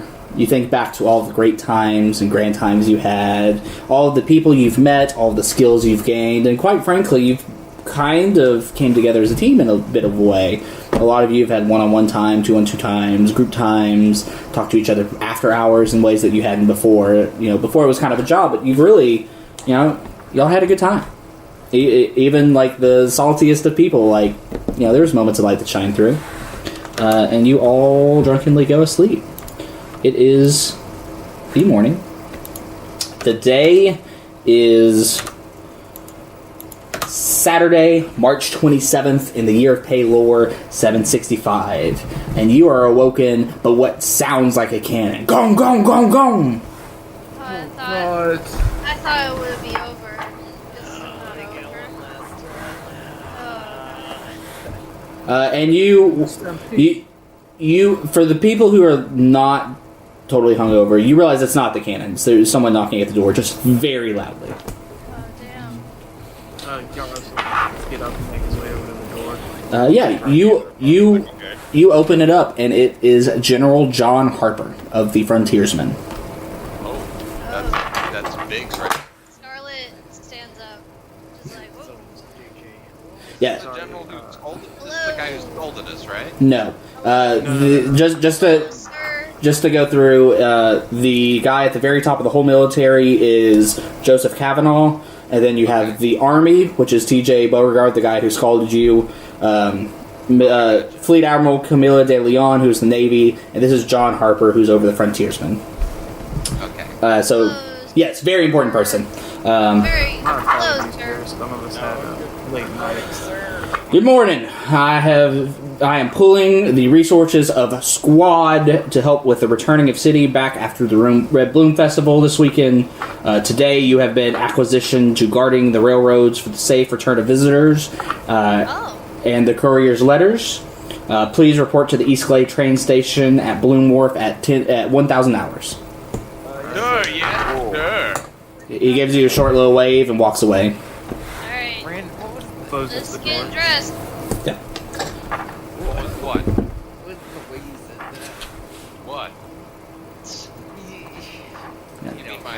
You mean my sparkling sarcasm? Yes, No, that's right. it just They can came just off. walk No, in that's and good. demand us do a job for them. Yeah, I mean, that's kind of our Position job. for the other departments. I mean, it's the festival. No. Sound like you're whatever. All right. Too early for this. You guys... Change. Yeah, I'm cutting you guys off. You guys change into your military outfit. You head to the East Glade train station. You meet with Randall Brandlebeard. I don't have his name. Randy, Daddy. Yeah, the guy who's on. He was the very. General? No. It was. I want to mute y'all's asses. He was the nice conductor on the railroad when y'all first came in, and so you guys basically just kind of play guard. It's mostly formality, but there's important people who came into town for the festival, and you're escorting the train back. Security theater. Yeah, and it's very routine. You have nice conversations with the conductor. You're kind of up in his areas. He asks very kindly about what you've been up to, and he's excited to hear that you guys are doing mostly well. And it's mostly routine. Your whole day is spent doing routine work. You head back, exhausted from traveling all day long, fall asleep. Oh, should we also we also made mention it's Saturday, so we should probably do that payment thing. Yep, you are able to get paid yesterday. It's a Friday. Yeah. Sunday, you are. Then gold. But you have to go. You have to go through the motion in game. Yeah. Takes time. Oh yeah, and actually go to it. I just make mention. Yeah. You head back, exhausted, go to sleep. Next morning, the day is Sunday, March 28th in the year of Paylor, 765. Same routine. You get a knock on the door. It's John Harper, General John Harper. He goes, "Today your general will be to head towards the Bloom Wharf and aid in whatever they need to get the ports back running as soon as possible. Report there as soon as you can." And he walks off, and y'all get back into your uniform reds. You head to the Bloom. Get back to the grind. Yep, you get to the Bloom Wharf, and today it is physical activity. It's helping them load boats. It's like, they take a week off from basically all shipping.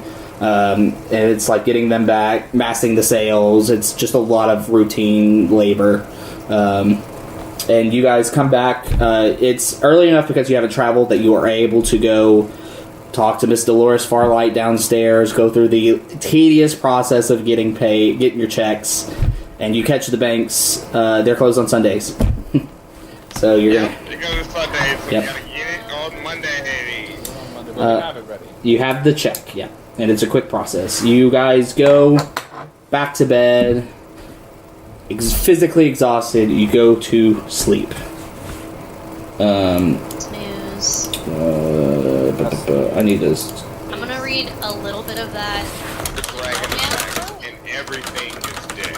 I'm gonna read a little bit of the romance before the dragon attacks. Yeah. Dragon was actually that woman Sata was talking to. All he had to do was bone her. Are you implying that the naked elderly Bloom Street Queen wasn't the dragon the whole time? Oh my god. Glad we.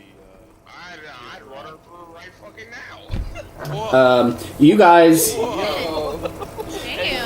Okay. Whoa. All right. The day is Monday, March 29th in the year of Paylor 765. You wake up a little late in the afternoon. You've slept in. Nobody's come and knocked your stuff.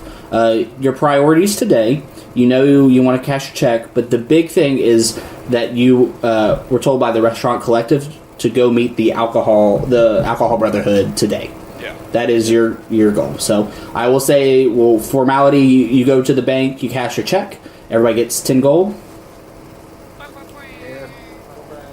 Bit money. That's cool. Otherwise, you were told to head to the Divetonk Saloon. They usually take most of this week off to play catch up they're spent out of wares and drink. They filled every container, and now they're mostly out.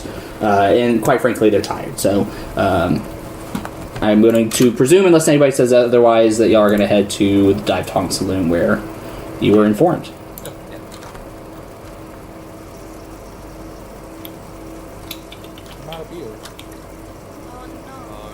I know. I finished my Moscow Mule, but the bottom of it was just vodka.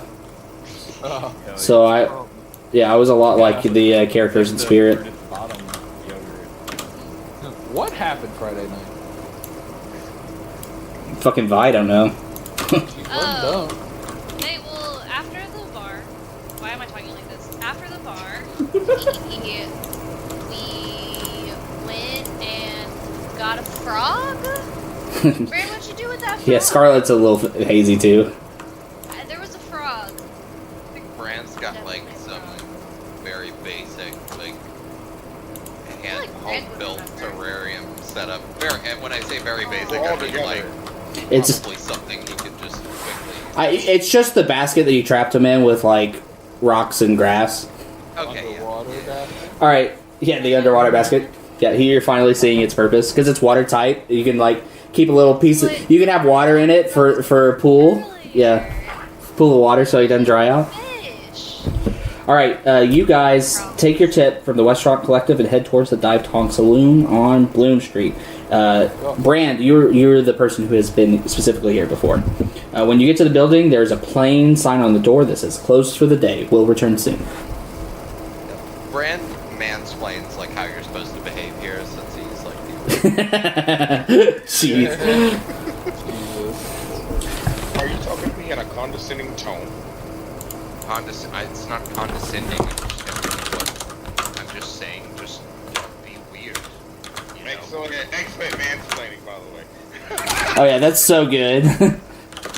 Absolutely excellent mansplaining. Hell yeah. All right, so yeah, y'all come up and there's a sign on the door that says "Closed." What you do?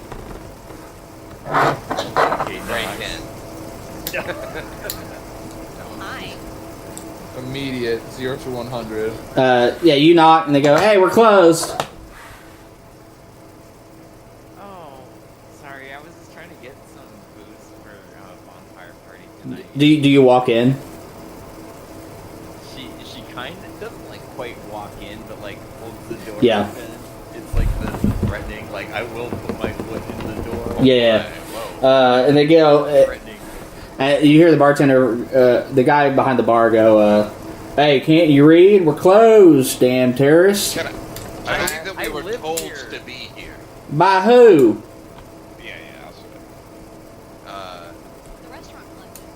The restaurant collective. You got proof or you blowing smoke? Yeah, we got these little coins. Oh shit! All right, come in. That's how you talk to people, guys. That's not how you talk to people. That's how you die, but okay. It's so nice that you listen to all my advice. Very Yeah, so you guys, this isn't a bar. This isn't a hole in the wall. This place is a honky tonk. They have worn-in wooden floor in the center for dancing. There's a couple of tables to the side. A very long bar with plenty of stools. There's a smell in the air of like spilt beer and whiskey that never quite goes away. There's like warm lights hanging from the ceiling, barely lighting the room that you're kind of in an attempt to mask some degree of dinginess. Near the bar, you see 7 individuals all spread out amongst the table. They're all kind of just laid out, and they look exhausted. Yeah, hard weekend, huh? Hard festival, huh? Festival's always hard. And you see the guy behind the counter is he's a dwarf in full cowboy attire. He got the cowboy hat, bolo tie, boots. Hell yeah. There he goes. Yeah, the festival's always hard. You know, you can fill every damn barrel you got, and they're gonna empty them. Especially them monks. Them monks will drink you dry. And you see a couple of the other people here kind of raise a glass. You guys do see Amelia here, and then Charles, you do see the dark elf from the other place as well. Scarlet Wave. Hi, Amelia. Oh, hello! What are you guys doing here? Yeah. The Dark Elf is from the Heroes of Heralds, right? No, the dark elf is the tequila bar. Oh, The one who was like, oh yeah, you drink fruity drinks without shame. I like that guy. Oh yeah. I forgot last session. That's Yeah. my bad. She got your number. No, she did not. I did not leave my number. No, that's not what I mean. Like she knows. Oh. Yeah. So yeah. Vi says, "Oh, we're here to help." She goes, "Oh, what what are you here to help for?" Looks back at everybody else. What's the thing? So I don't remember why we got these goddamn points.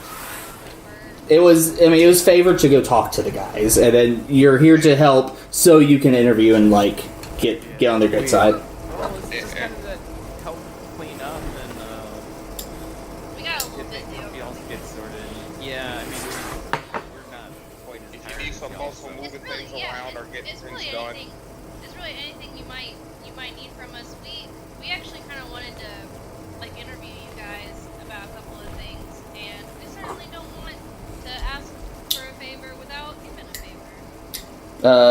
Yeah, and so the cowboy goes, "Yeah, but I don't give out them coins to bad folk." And Amelia goes, "No, these people have been to the bar. I think they have good hearts.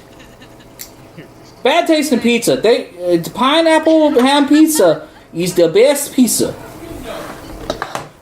And there. And then there's a dragonborn kind of the other side of the room goes, "I'll tell you what they can help us with. I want some damn wormwood." And then and then you see like the dark elf and another tabaxi lady raise a grab. Amen to that. Wormwood. What's wormwood or wormblood? Anybody can attempt a nature check to see if you know it.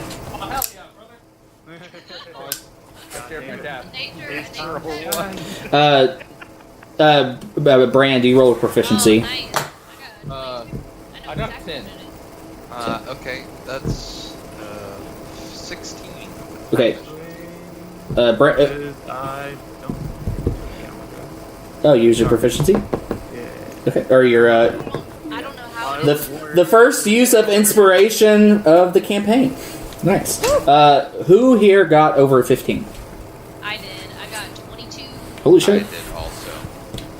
Both of y'all know that this is a very, very rare plant that has unknown but potential in medical things. And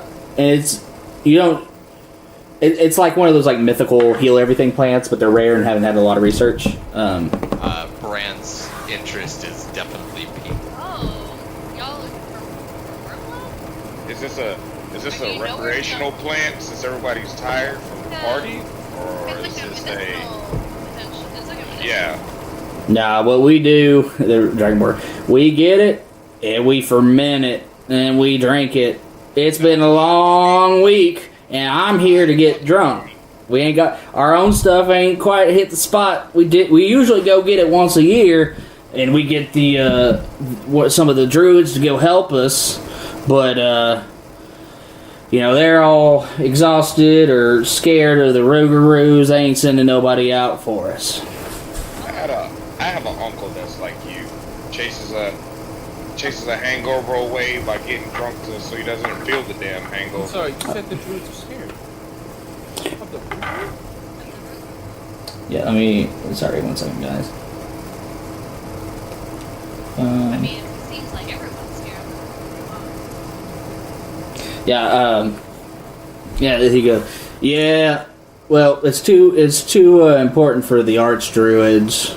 Or the archdruids are too busy with more important stuff, and they're scared it's in the little ones. And then the dark elf comments back at Tothas. He goes, "Oh, we're not drunk. This is the only time we really get drunk. It's in celebration of all of what we just made." And You know what? I'm not even mad at that actually. So you guys up for a challenge? You scared? Nah, we got it. We've been in the swamp once. We came out alive. I have a quick question Yeah. You said it's got medical properties. What would I know traditionally what it's used for? Absolutely not. There are potential. It's one of those like Okay. ancient druid tomes said like this is an important plant, but nobody really fucking knows why. Okay. It's like a sacred, like medical type thing, but like it's not studied. Yeah, it's like if like, I mean, just to pull a plant, like if sage, right? Like people think sages can do all these things, but like if it was a very rare plant and just nobody tested it to know, you just don't know. I got it. But these guys definitely get some and ferment it and drink it. Okay. So the cowboy guy behind the bar goes, yeah, alright, well, if you're willing, go talk to the druids, and tell them you're working for us, and hopefully they'll point you in the right direction. Well, not to pry or anything, but kind of like these coins let you know that we were here in good faith. Is there any kind of token of y'all's that we can bring to make sure that... Oh, yeah. Yeah, here you go. And he kind of pulls some... He digs into like a box behind the counter and he puts 6 bottle openers with the Alcohol Brotherhood, Alcohol Brotherhood etched into the handle. Thank you, I appreciate that. Yep, y'all can put that in your inventory. What key? Tell me again.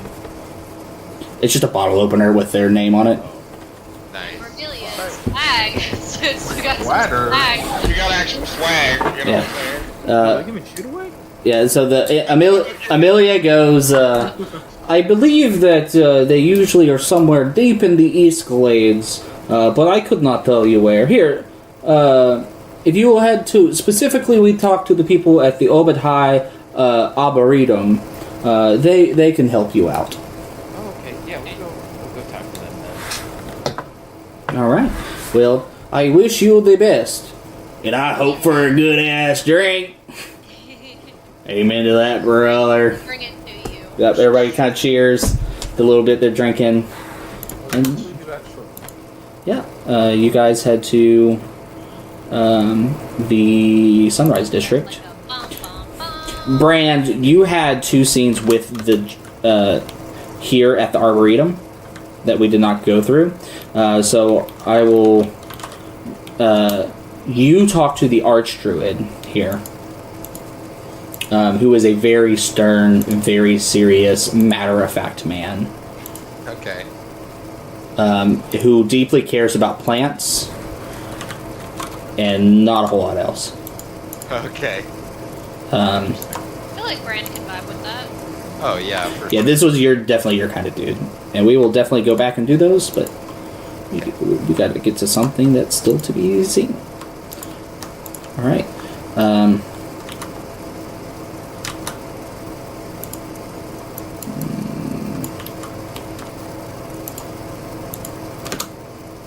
Alright, over in the Sunrise District, you guys walk over to Obad Hai's Arboretum.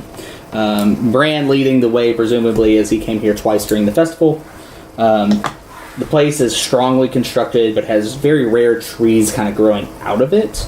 Walking to this place, it kind of has a set path to avoid interacting with the flora that's around. Most of which you have never seen, with the druids taking care of them very purposefully and carefully. The air inside is refreshing, yet very humid. Soon, a water genasi gentleman walks up to you. He seems a bit timid and plainly dressed. He goes, hello, can I help you? Yeah, we're here to speak to some people. Brand, don't you remember that one person's name? Yes, of course I remember that one person's name. Wait, who are y'all referring to? You just say the Alcohol Brotherhood. We're here with the Alcohol Brotherhood. Oh, yes. We did receive the Brotherhood's request, but unfortunately the Archdruid here has forbid us from entering the swamps with the dangerous creatures running around, and he himself would not go for such a trivial task. Are you the brave ones they hired? We're the brave ones. Yes. That's us. That's what they call us. Great. I know that they were looking for people, but had come up empty-handed so far. I mean, I'm glad they found someone. Brand looked down at his character sheet and looks very concerned. Yeah. Yes, we are the brave ones. Level 1.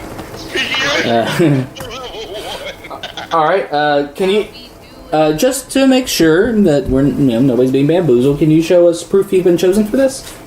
Yeah, and I show him Pull out the bottle Oh. Yeah. All right. Great. Cool. Because we do not wish for the general populace to know of the locations of such rare plants in case they came to be eliminated or overharvested. These are careful things that we want to do. Is there like a specific amount that we should be careful to get without because we don't want to take too much? Absolutely, and he explains how far on the plant you need to come and trim, the limit of what you can do because it's rare. They found a spot where it can grow. It's not actually native to here. Some of the he'll give you the history that some of the original settlers from the outside powers had brought some of these and tried to plant them, but they mostly failed. But a couple of them took root and were able to produce. But is this Wormwood we're talking about, right? Yeah, What is this? Wormwood. Okay. Oh, Yeah. Okay. Wow.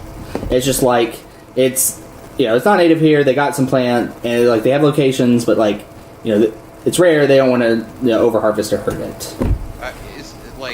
Is the amount that they're saying we can take, is that enough for me to collect some for my own studies? To find some. Okay. Might have to talk to the alcohol brotherhood about it, maybe. Okay. I mean, you could definitely take a branch or two. You can have some. You can't have a fucking bundle, right? Yeah.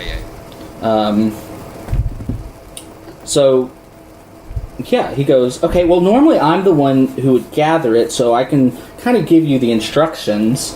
You're going to head directly east out this building to the East Glades. From there, you head past the Fork Willow, with the tree branches to the right, the two to the left, though it looks like it's been a few months, so they might have some new sprout. He, gives you, very exact, specific details that only a druid would recognize in plants. Do you have? I did it. A 100%. little map, Oh, I think I can guide this. yeah, I could. We usually just go by the plants. Well, maps good too. Do you It'll be over here. I think. do you have someone that can draw maps? Yeah, I can sort of draw maps. Okay. Great coffee. I also have the word of nature as well. Oh, great. Y'all two working together should be able to get this done. So she gives you very direct instructions, which is exactly what KK would do. Learned.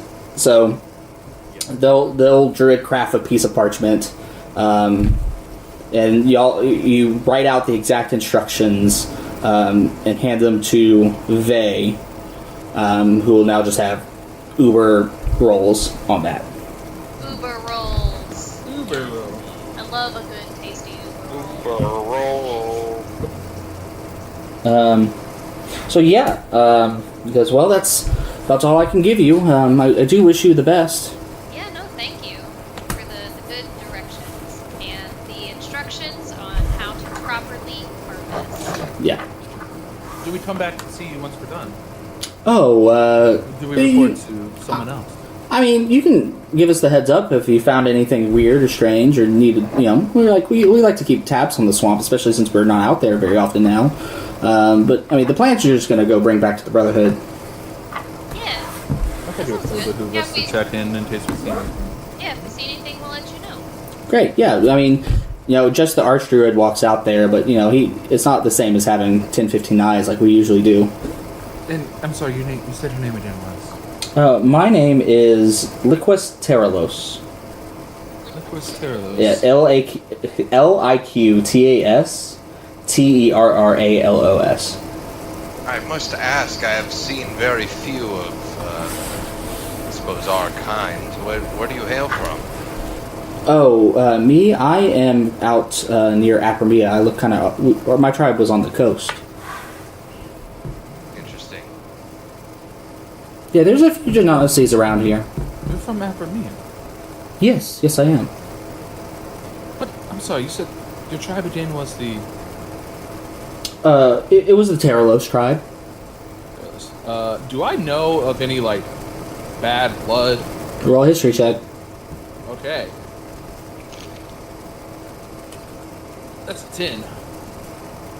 10. They're a very small tribe that didn't have a lot of influence in the Apramea political scape. Oh, that's fascinating. I know the Agnali. Oh yeah, the Agnali, they're a big deal. Yeah. Like you can see, like he's like, oh, you're from a big tribe. I'm not from a big tribe, sort of vibe.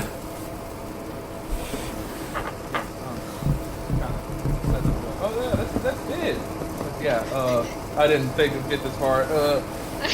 Scarlett's looking at Vay like, you a big deal? We'll chip at him afterwards if we find anything, and I might come speak to you whenever you have time. Surely. I'm new here, and I would like to know things on the Druidic sense. Well, I wish you all the best. And you guys... And I'll respond in kind in a Druidic, like, formal farewell. Yeah.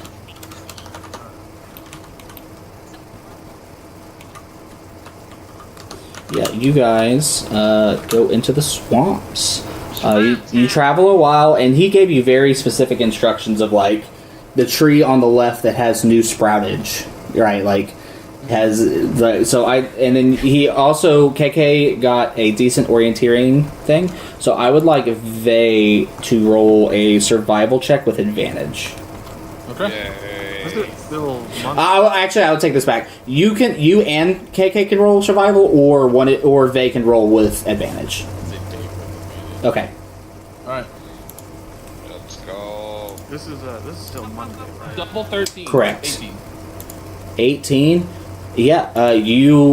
They gave very specific instructions. It was so specific, and it's been enough time that some of it wasn't quite exact. Like, oh, that tree actually had a branch snap off, probably from a bird or something. You know, like. But surely you get there. Brand, between you and Brand, you're easily able to identify the plant, and it's here. I mean, it took probably an hour and a half, 2 hours tronking through the swamps. You know, it's just hard terrain, but eventually you guys get there.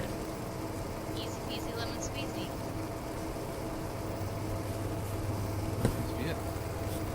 Can I look at the plant and see if I can deduce any? She said it's medicinal. It's known as medicinal. I'm not saying anything in absolutes with this plant. All right, cool. Let's get to harvesting, guys. Yeah, I'm assuming we brought like farmer tools and whatnot with Yeah. Yeah, y'all. Just throwing that out there. And yeah, I'm gonna just kind of keep a lookout, make sure nothing's creeping up on us while they're doing the thing. That's a good idea. Scarlet will keep a lookout. Both of y'all roll perception, and then what were you guys gonna do about the plant? Y'all just harvesting, or? I guess me, because I'd like to be helping with harvesting as well. Yep. What were those perceptions? I got a 13. Okay. All right. Yeah. So presumably you follow their instructions of how much to harvest. Yes. Yes. Very easy. You clip off with a sword or something, a dagger. You clear it right off. You collect the amount. You throw it in a bag. Seems like job well done. We did it. Do I see anything? What is that? You don't see anything, but the wind's picking up, and you kind of hear whistling between the trees. It's feeling a little stormy. Yes, we should probably hurry back. Time to get out of here. Get ready for the best. Alright, let's ski-daddle on out. You all hear a voice. Oh. It seems that it comes from all directions. What's it saying? It is not often I get visitors this deep in this swamp. I'm gonna knock an arrow. Anybody who is magically inclined can attempt an Arcana check. You said arcane check? Arcana. Hey, Mark, as you cry and not level 3, not Not yet, brother. Scarlet is gonna make sure that she has mage armor on, so she's gonna Yep, you got it. turn on. It's yours. 19. 19 on my Arcana. I got a 15. Brand, what'd you get? 6. Okay, the two who rolled above a 15. This sound's coming from within your minds. Okay. I try to Who are we respond. speaking? I try to respond. Who is this? You guys look frantically around in all directions when you finally see two creatures over here around the corner. We're not in the scene, by the way. Oh, I am very sorry. We're not in the city. How dare. When you get bigger, we're gonna have to have a bingo card to see. Hey, is Tyler gonna have us in the scene? All right. Yes or no? So you guys harvested the wormwood from there, and then you look frantically around, and then seemingly like you scan over it, scan back, and then two creatures are just there. The one in the rear is massive and seemingly formless, entirely made of plant matter. There seems to be some structure within, made from some sturdy wood branches, but it changes as you look at it. And in fact, the entire thing seems to be like in a constant cycle. The branches within grow and give foliage. Moss grows along it. Mushrooms grow at the base. But soon that new growth begins to decay and die and fall, and then seems to be absorbed back into the creature for new growth in an endless cycle of growth and decay, a cycle of rebirth. The creature that stands in front is also unlike anything you've ever seen, but much more grounded to things you have seen. It appears to be a woman, pale light blue skin. She appears to show no wrinkles, yet she carries herself as if she has aged a millennia. On her head are two horns that curl around the side, and she has a long, spindly, barbed tail. This is a creature unlike anything you've ever seen. It's almost like a chimera, is how you would probably see it. Does it show any similarities to the creature we saw the first time we went to the swamp? Not really. The other creature, this one has horns, but it's not exactly the same. The other one was like a big bestial thing. This is it seems to be a woman, and this is a creature that seems human, or I say human, regular humanoid style, but like a chimera. She has the horns of a dragonborn, skin of a genasi, tail of a beast. You try to make eye contact, and she seems to almost look through you, not even looking directly at you. Scarlet will say something. She's gonna say, we're not here to cause any trouble or anything. We just grabbed a small bit of some of this worm blood, and we were just gonna go on our way. She blatantly ignores what you say and starts to look up into the sky. Yeah, let's start backing up. Yeah, we just... We didn't mean to disturb this place. We just needed... We don't want no problems, ma'am. We don't want no problems. She cuts you off and goes, I have seen you have followed the path. Despite the deceptions of the moon, they have been chosen once again. You are the circles of stars as it has been foretold. What? Scarlet looks over at Vay. KK also looks over at Vay. What do you mean circle of stars? As somebody into trippy shit, can I try to interpret what the fuck she's talking about? Hey, all I'm saying is that these teeth marks don't really circle this I will give you this information. Oh, okay. Nothing she said made sense, but the word "circle of stars," which is a phrase that Vay said last night. That what? That Vay said very explicitly last night, or to the Friday night. Sorry. Yeah. As y'all are all kind of cagey, she finally makes eye contact with Brand and points. You, ally of my chosen, you are hurt and alone. bitter and angry. You have seen love, and you have seen loss. You seek to attempt to cure a disease. Yet, I know you never will. But I promise you this. You will find the truth. The truth to this sickness cast from the stars. But first, you must figure out your own place in this circle. Do not yet fix a populace. Instead, enhance your circle. Give them the gifts you can no longer give to those you have lost.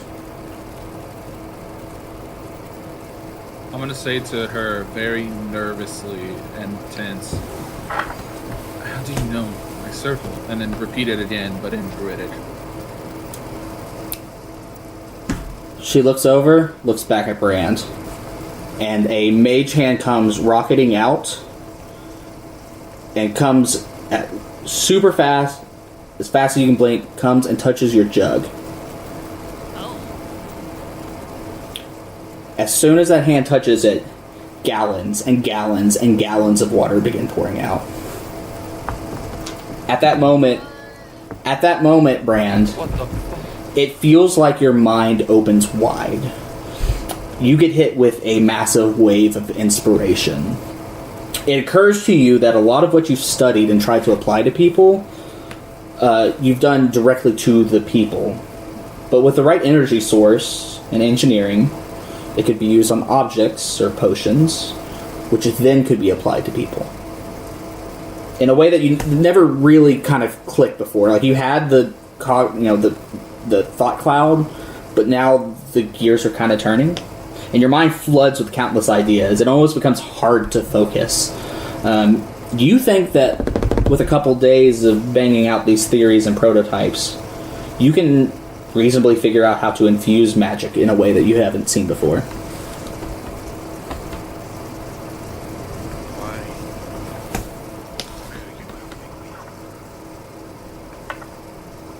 She ignores that and looks at Tafo, points her finger. You have been chosen, warrior born of the earth to rise to the night sky. Strong, yet selfless. Unrelenting, yet benevolent. You will find your strength, but you cannot afford this alone. Look to others as your pride once had, and rise to the last fight. You are capable of more than even you believe.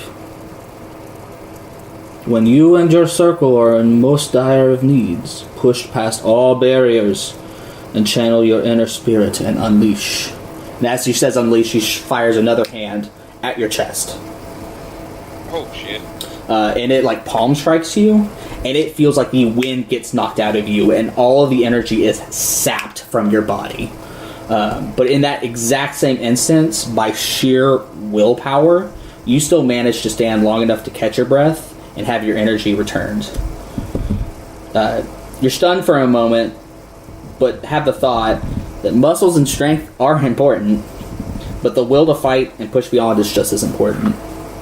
And you think maybe with a day or two of training, you can push back past what you think you can normally do.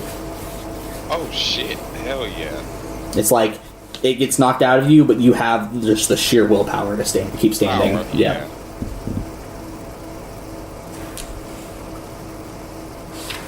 Next.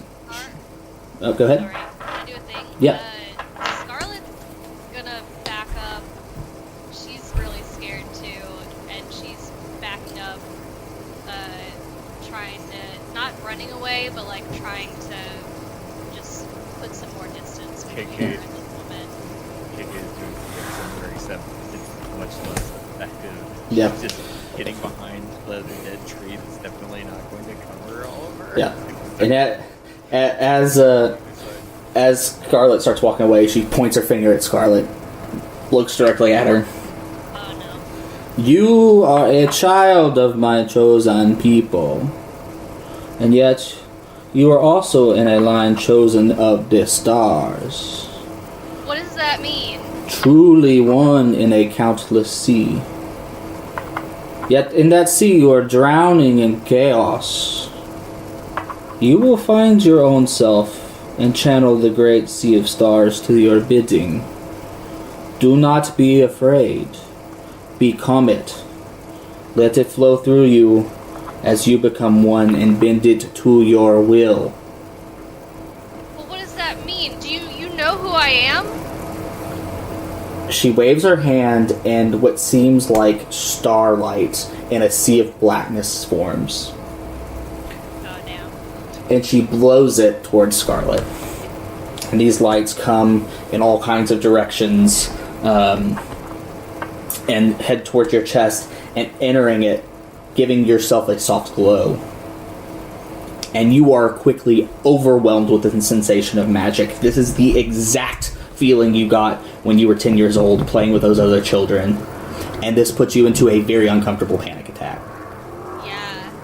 Scarlet's, yeah, I would say that she, like, gets down on, if she can, that she, like, held back. You're not exactly restrained now. Okay. Yeah, I would say that she's, like, actively having a panic attack, and that she's, like, trying to make herself... You feel a wild surge immediately about to happen. Okay. KK's gonna go. She says, no, get back, get away! Everyone, get away! As you say that, the lady screams in a loud, booming voice, "Do not be afraid!" And that booming voice, like, almost shakes you out of that panic. Like, it's all you can think about. And while you are usually in that panic attack trying to shut off all the stimulus around you, this time you can feel that sea of magic that you lie in. And you realize this is where your magic comes from. I touch it. I touch the magic. Yeah, you seemingly are producing a sea of stars. And, whenever you billow up with all of this energy, it's chaos and it's swirling, and you cannot do anything about it. But she goes, "Bend this to your will, child." And you feel a connection to this that you have never felt before. And you feel like with some days of meditation and soul searching, you can access this much more controllably. Nice. Scarlet's crying a lot, and she's just on the ground still. Yeah, that's exactly. Like, maybe, like, you're gonna help me up? Yeah. Yeah, she'll hold on to you real tight. As you lift her up, she looks and points at you, KK. Oh boy, it's my turn. You are also one of my great chosen bloodlines. You have lived a life in the dark, wise. Yet you have shed all light. You must instead reflect the lights of those in your circle, as the brilliant ruby does. Guide your circle and pierce the veil with your red light. And you feel a sensation from an inside pocket. Okay. That's a new one. She does look. So the whole time she's speaking, she looks extremely nervous, like she's about to say something she want her to say. And then she kind of looks oddly very relieved at the end of this, like, okay, let's see what's going on here.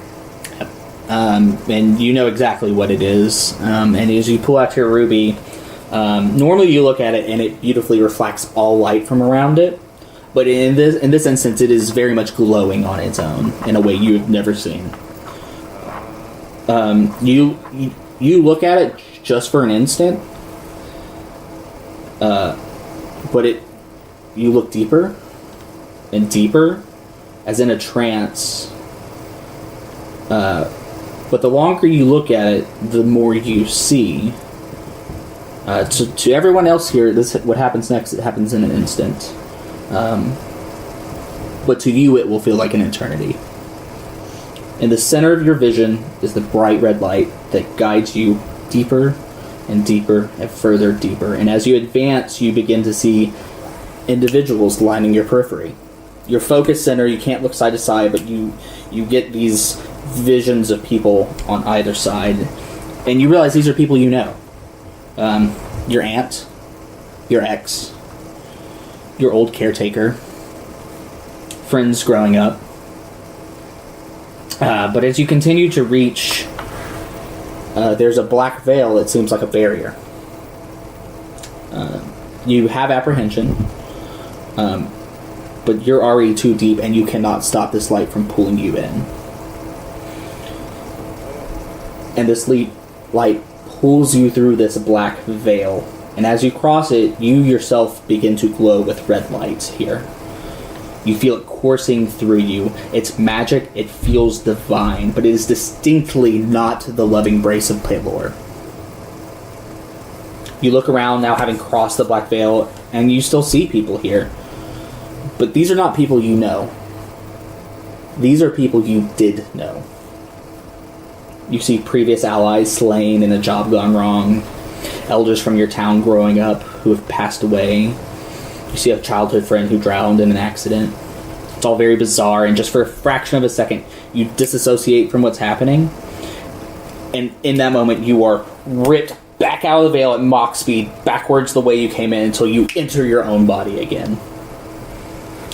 You're shocked for a moment, but once you come to your senses, you feel that the faintest of that energy within you, as if you were still glowing red. You believe if you take a few days to meditate and focus, you might be able to figure out what that is.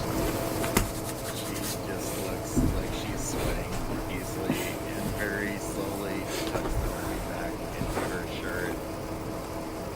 So, like, is death gripping, Yes, Carlos got Scarlet death now. grip on you. Hey, y'all are death gripping each other. It's a vicious cycle. Yeah, so all of you guys, you see that, like, he looks, and then just a fraction of a second happens, and like, all of his breath is entering him. And then she looks at Yaros, points her finger. You are a child of the stars, as your father is, and his father before he. Yet, you bear my curse.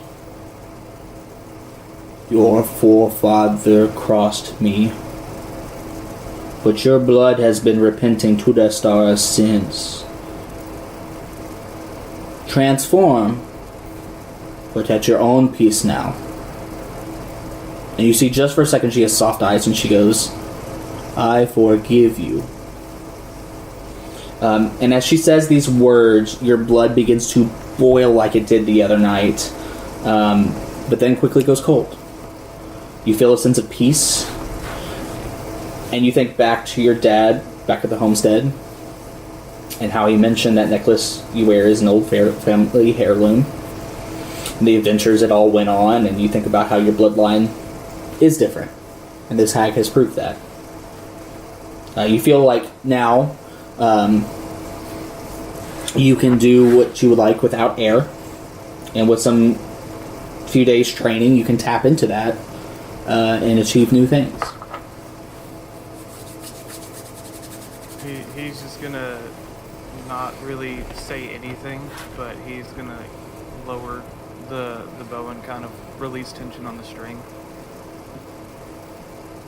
As you do that, she looks at Vi. This whole time, too, as all this was going on, Vi was just, like, breathing heavily, frozen in fear, and all she could muster was just a turn to look at each person as they're going through this. Yeah. Yeah, and you like, Circle of Stars, this is the only time you have ever heard that phrase spoken aloud. Yeah, no, frozen from the neck down, incredibly scared, stressed, on the verge of freaking out, just breathing like her heart is going to come out of her chest. Like, Yeah. And finally she looks at Vay. And she looks through you, Vay. I know who you are, yet you do not know who you are. When the land circles the sun, a great blue light cast away from the stars will come to be. You and your circle must dim the light to darkness. What do you mean you know who I am, but I don't know who I am?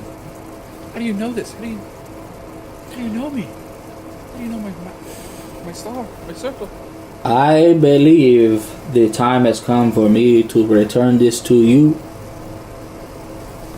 And from seemingly nowhere behind her back, she pulls out an object. Connor, I would like you to describe what this object looks like. Certainly. 1 second. It's your boyfriend's severed head. Oh, No! Damn. It's Numi. Yeah, right at the very end. No! Is this Damn. It's the dragon. Oh Roll for initiative. We'll start now. All right, yeah, Connor, go ahead. Let me get you the descriptor for this. Make sure I'm pulling up a visual reference. So you look and you see this object that is made up of several ornate bluish violet gems, almost in the same color as Bayani's eyes.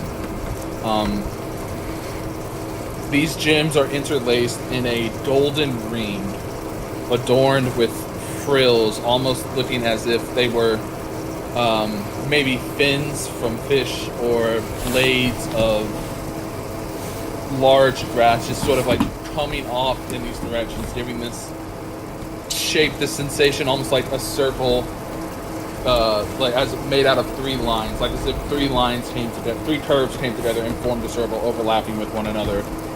The gem itself, the main gem in the center, is a silverish bronze color with a small ring floating around it, offset from the other spinning direction of the large golden ring itself.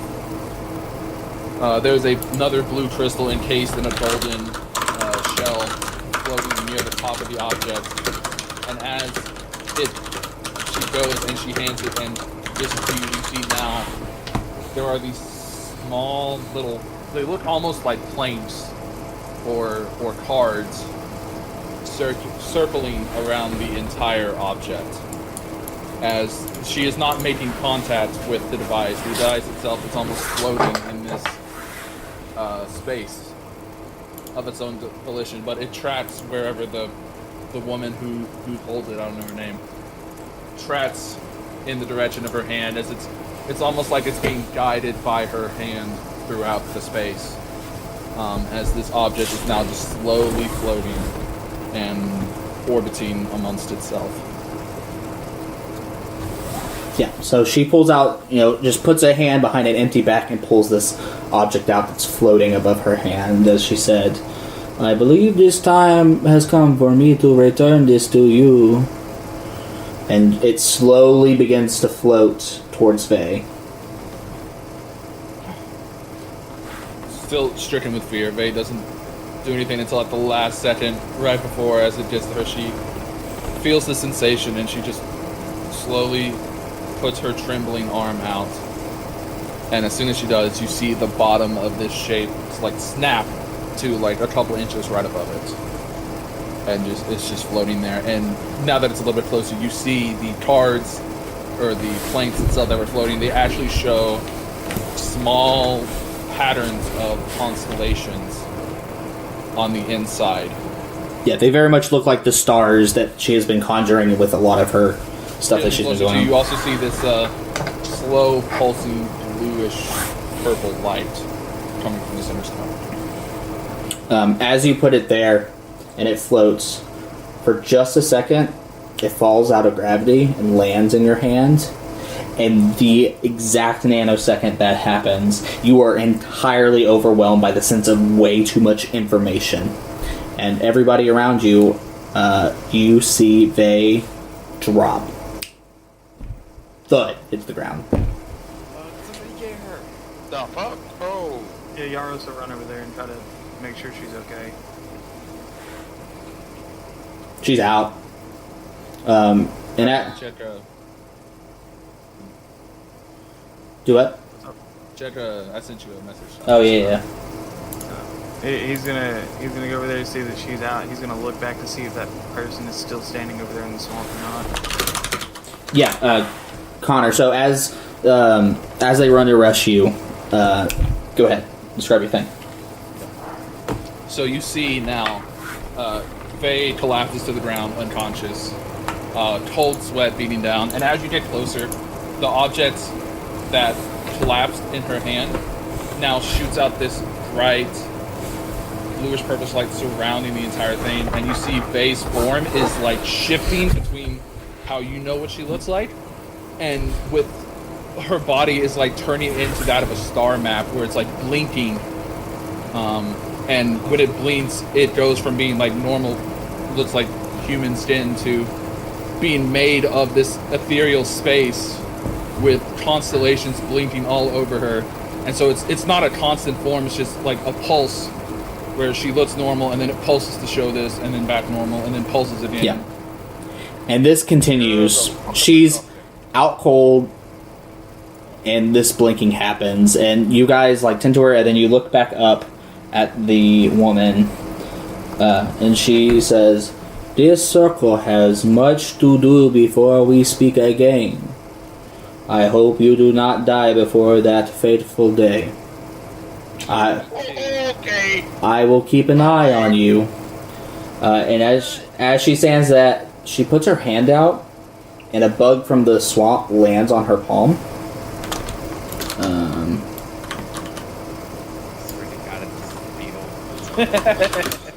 A bug lands on her palm. She looks at it for just a second and crushes it. You then see her open her hand and throw her arm up. There we go. Oh shit! I hit instead of unhit.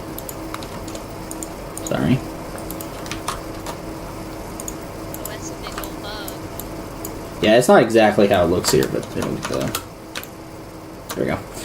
And she throws her hands up, and you see a 7-foot long humanoid bug with like a 15-foot wingspan. It's black like the night and seems to have like a more avian-like body with wings of a bat and a head that's of an insect. And the most jarring thing are the red eyes that it has. And without even noticing you or doing anything, it flies straight up into the sky above the canopy, and you quickly lose sight of it.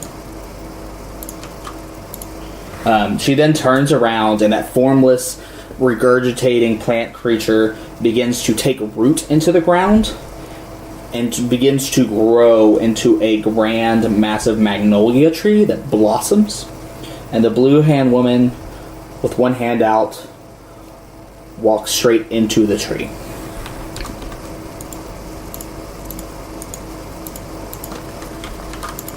And they're gone. Vi is still on the ground, pulsating. Oh, jeez. Scarlet goes over to Faye. Yeah, I'm gonna attempt to see if she actually, like, if I put, like, my hand on her arm when she pulses into that other form, if there's, like, a mass that, like, I still can physically keep, or if she, like, actually phases into, like, kind of a different... Can I try and use message to communicate with Faye? Yeah, we'll do one then the other. Connor, I'm actually not 100% sure. You're still corporeal, right? I'm still what? Corporeal? Yeah, like I can still be touched. Yeah, okay. So yeah, you go. It definitely feels different, but it goes from flesh to not flesh. Oh wait. Yeah, do the second thing. What's cast message? What's the message? Scarlet is going to say, Faye, come back to us. You fire it. Nothing happens. Is she still holding on to the thing? Yes. I want to try and move it from her hands, but like kind of without touching it flesh to thing, but to try to like take it from her, like using your cloak to grab it? Yeah, like using my cloak or something to like take it from her. Try all you might. This thing will not be removed from her grasp. Okay, Scarlet's starting to panic. She's like, well, I I don't know what to do. I don't know what's happening. Hey, that does us no good at this moment. Here's what we do. Calm down. Branda's like soaking wet. It's like he's still like got his thing on his back and it's like spilling out the water. Yeah. Yeah, eventually, like, as these things go on, it has slowly dissipated and is a trickle and presumably will end soon. Look, we just Look. need to Y'all, take the time to do things like this. y'all, she was about to say something. What? Yeah, Taco, here, help me pick her up. We'll try to get her over to the druids. Maybe they know something that's going on. I can throw over my shoulder like a sack of potatoes too, but yeah, absolutely. That's, Yep. You know, because it doesn't seem like she's gonna, unleash this grasp with this thing anyway. Brandon's she just asleep? Like, what's happening? You can try a medicine check. Yeah, I'll try a medicine check for sure. That's 17. The constellation looking form is beyond your comprehension. The corporeal human form is breathing and has a pulse. Hey. What I can say is that she's alive. Her body is alive. Well, if she's alive, then we need to get her to the people that can actually aid her. And actually, while aiding her, maybe give us a little bit of information as well. Yep. And KK, you've been here once. You got the map. You can bring them home. No issues there.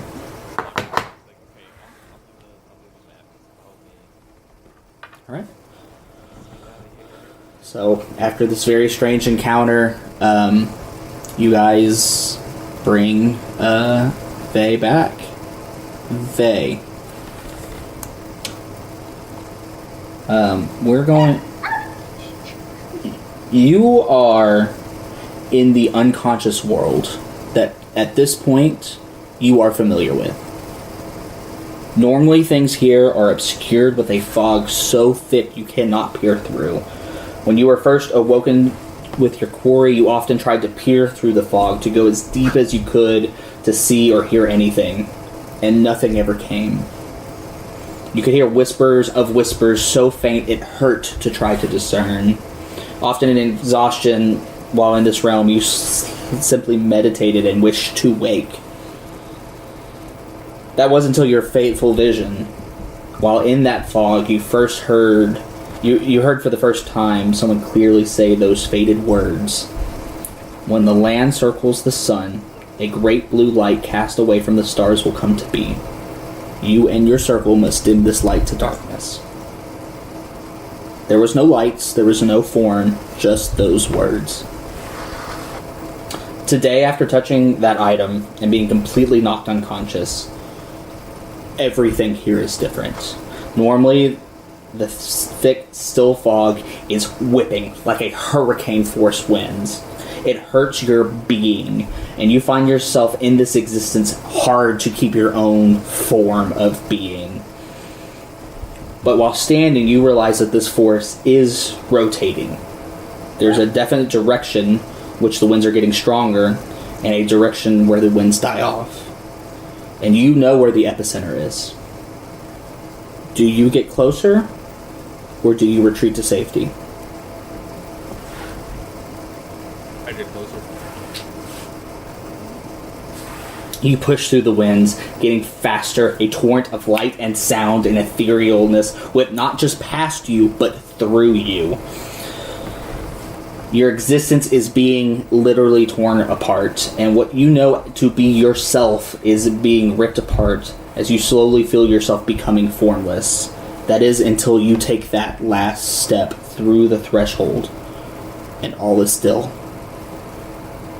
You are able to reconstruct yourself into its form, and you are now Vey in her entirety. You see in the small vacuum of space, located directly in the center, is that object that you had touched, given to you by that individual. In addition to this, you do not feel anything on any of your 5 senses. You do not touch, see, hear, smell, or taste anything. But you know there is another in this space. Another who does not have a self or a form. You are Vayani Tara. I know this. Yes. I do not know who I am. I am Quarry. Yes, you are a quarry. Our word for you, a bonded spirit. That is not your name. That is what we call you. This object.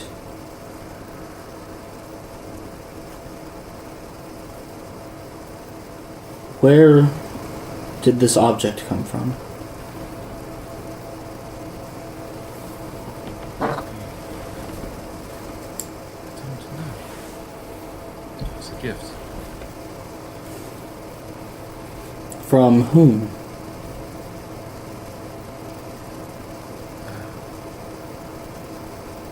A seer. Someone familiar with who we are.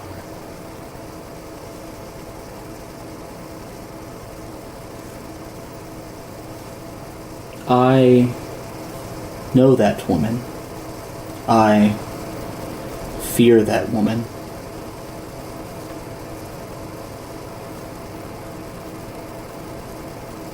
This is mine. I know this. It's yours. You know this. I know this. That woman gave it to me.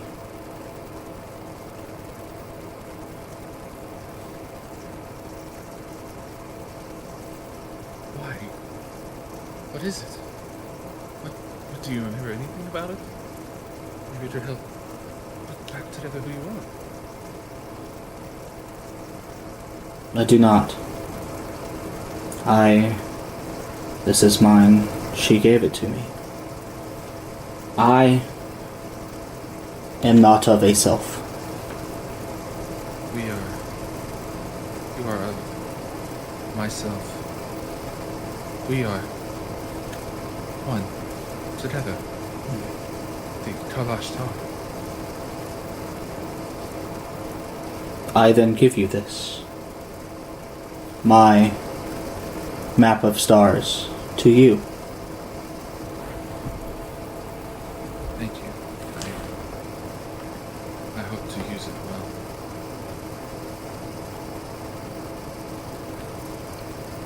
And you feel the sense that this being has left, and it's just you and this map of the stars. I'm gonna go and move closer to the object, and put both of my hands out around it in this liminal space. You put your hands around it, and like when you touched it in the real world, it shoots right at you. You are jolted into consciousness and wake with a quick breath, as if the wind got knocked out of you, and the 5 of your comrades dragging you through the swamp see you come back to in your human form. And that is where we will end the session 6 of Tyler's Tavern, Operation Rougarou. You did not give me a chance. You did not give me a chance to make the "you're finally awake" joke. Oh my He knew. I was gonna do something too. This is good. Everybody, thank you for watching. Make sure to follow on twitch.tv/Tyler's Tavern. Get us up to that beignet stream. Subscribe on YouTube for that gumbo stream. If you're curious about the shit going on, World Anvil's a good place to start. And follow at Twitter for things. With that, we're going to head to Tavern Therapy. See you in a bit, YouTube.